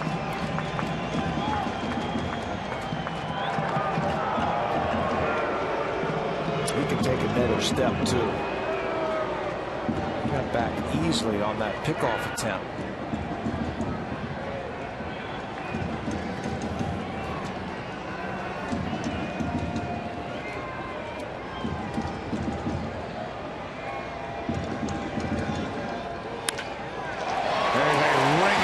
That's going to split the outfielders. Rasmus cuts it off, but Gentry's going to come around third.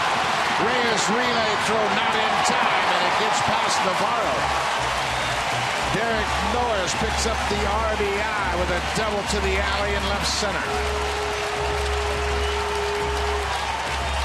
Good gamble also by Mike Gallego, the third base coach, forcing the Blue Jays to make a play. Norris goes down and gets this pitch and lines it into the gap in left field. Rasmus over to Reyes, and the short hop I think really threw off the timing by Reyes. That relay throw not very good. Gentry's coming around, and you can see Mike Gallego saying, all right, if you're going to get him, you got to make a perfect play. They don't, and they get a big run. 36th RBI for Derek Norris. The double for Norris is his 12th. Gentry can fly. Callaspo goes after the first pitch, and he has been silenced today. 0 for 4 on the afternoon. Hey, you'll like this. How about that #1 slot in the batting order for the Oakland A's? The production from the catchers. Jaso started, he doubled, had an RBI single, then Norris came in, he walked in, has an RBI double. Bob Melvin has used all 3 of his catchers very effectively. Stephen Vogt's the right fielder. Yeah, and he's got a couple of hits, and you wouldn't think that a team would put their catcher in the #1 hole in the batting order, but they've been very productive this afternoon.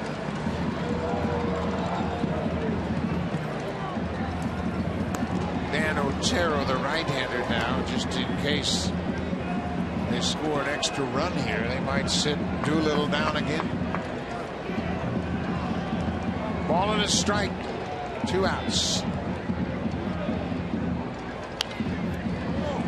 You just wonder, Doolittle is cranking it up as if he's going to come into the game. He did this yesterday and then sat down.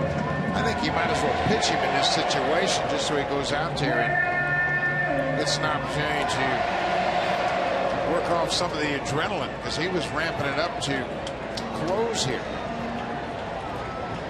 Tough to do that to a pitcher, right? Get them all excited about getting into the ball game and then shutting them down. There's a little flare caught by Francisco, but the A's get a big insurance run in their half of the 8th. RBI double by Derek Norris. Blue Jays are down by 3. Kawasaki, Cabrera, and Bautista will bat in the top of the 9th against Sean Doolittle.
in support of Jays Care Foundation. It takes place at Okotoks, Alberta, Sunday, August 10th at Siemens Stadium.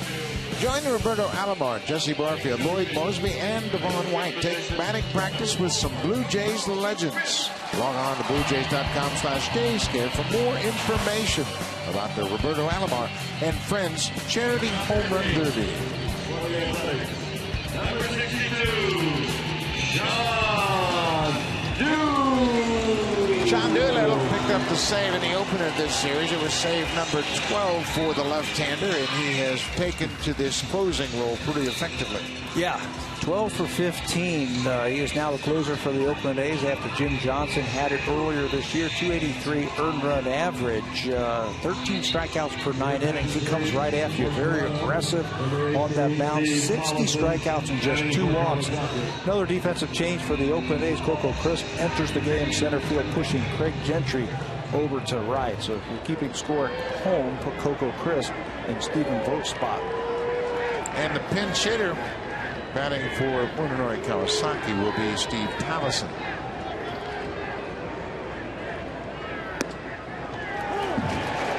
Doolittle throws strike after strike. You got to be ready when you step in against him. Yeah, no tricks. You know as a hitter what's coming.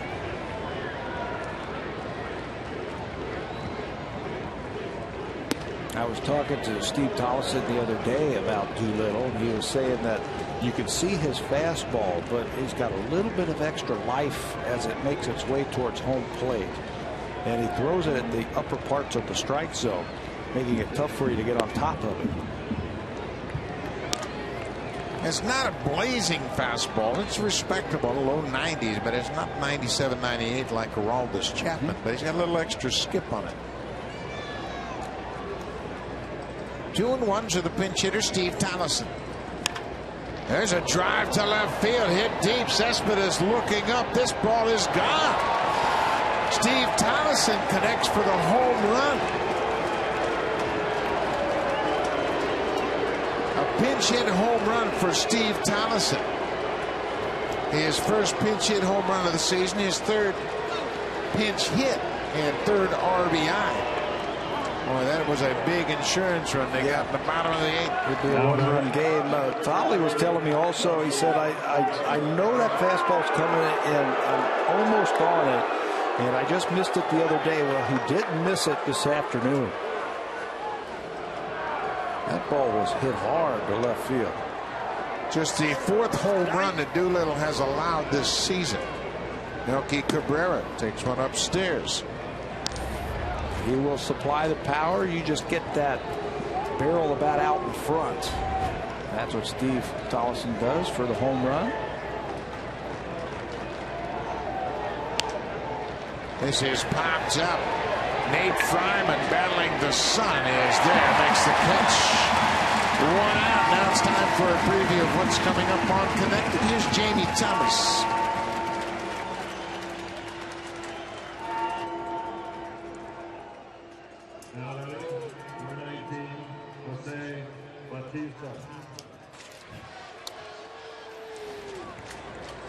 Thank you, Jamie.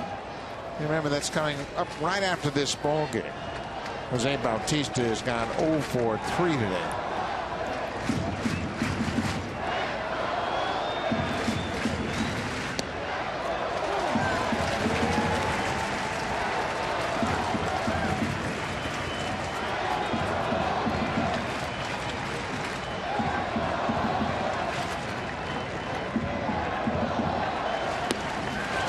Bautista going after that high pitch. 0-2. Darren Mastriani has come out on deck. He will bat for Adam Lynn.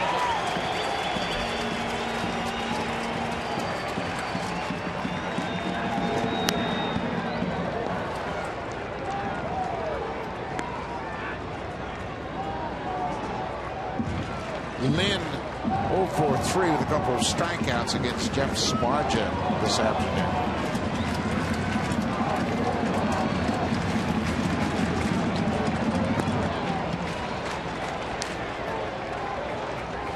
The A's scored a run in the bottom of the 8th. Derek Norris with an RBI double. after Greg Gentry had singled the 2 outs. Willows strikes out Bautista. You know he's going to be around the plate. He's only had 2 walks all season long. And he throws a fastball. And Jose swings through. Number 33. As a fielder, you got to love playing behind a guy like this who just comes in and challenges the batter. No messing around from Sean Doolittle. He can appreciate that. He was a position player in his career. Because of injuries, he moved to the mound. Aaron Mastriani takes the first pitch downstairs. He's pinch hitting for Adam Lind. The A's have swept the Blue Jays in a 4-game series just once in franchise history. That came back in May of 1981. Blue Jays swept Oakland at Rogers Center in a 3-game series earlier in the season.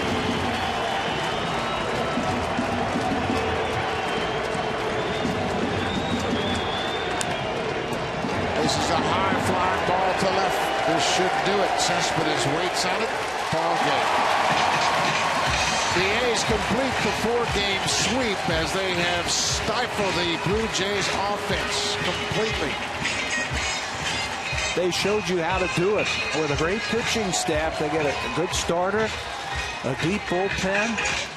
And the A's, they have the best record in the American League, built on a very strong pitching staff that got stronger. We got our first glimpse of Jeff Smarja, and he's everything that everyone has talked about this season. Blue Jays doesn't get any easier as they're going to pack up and head down to Anaheim to face the Angels.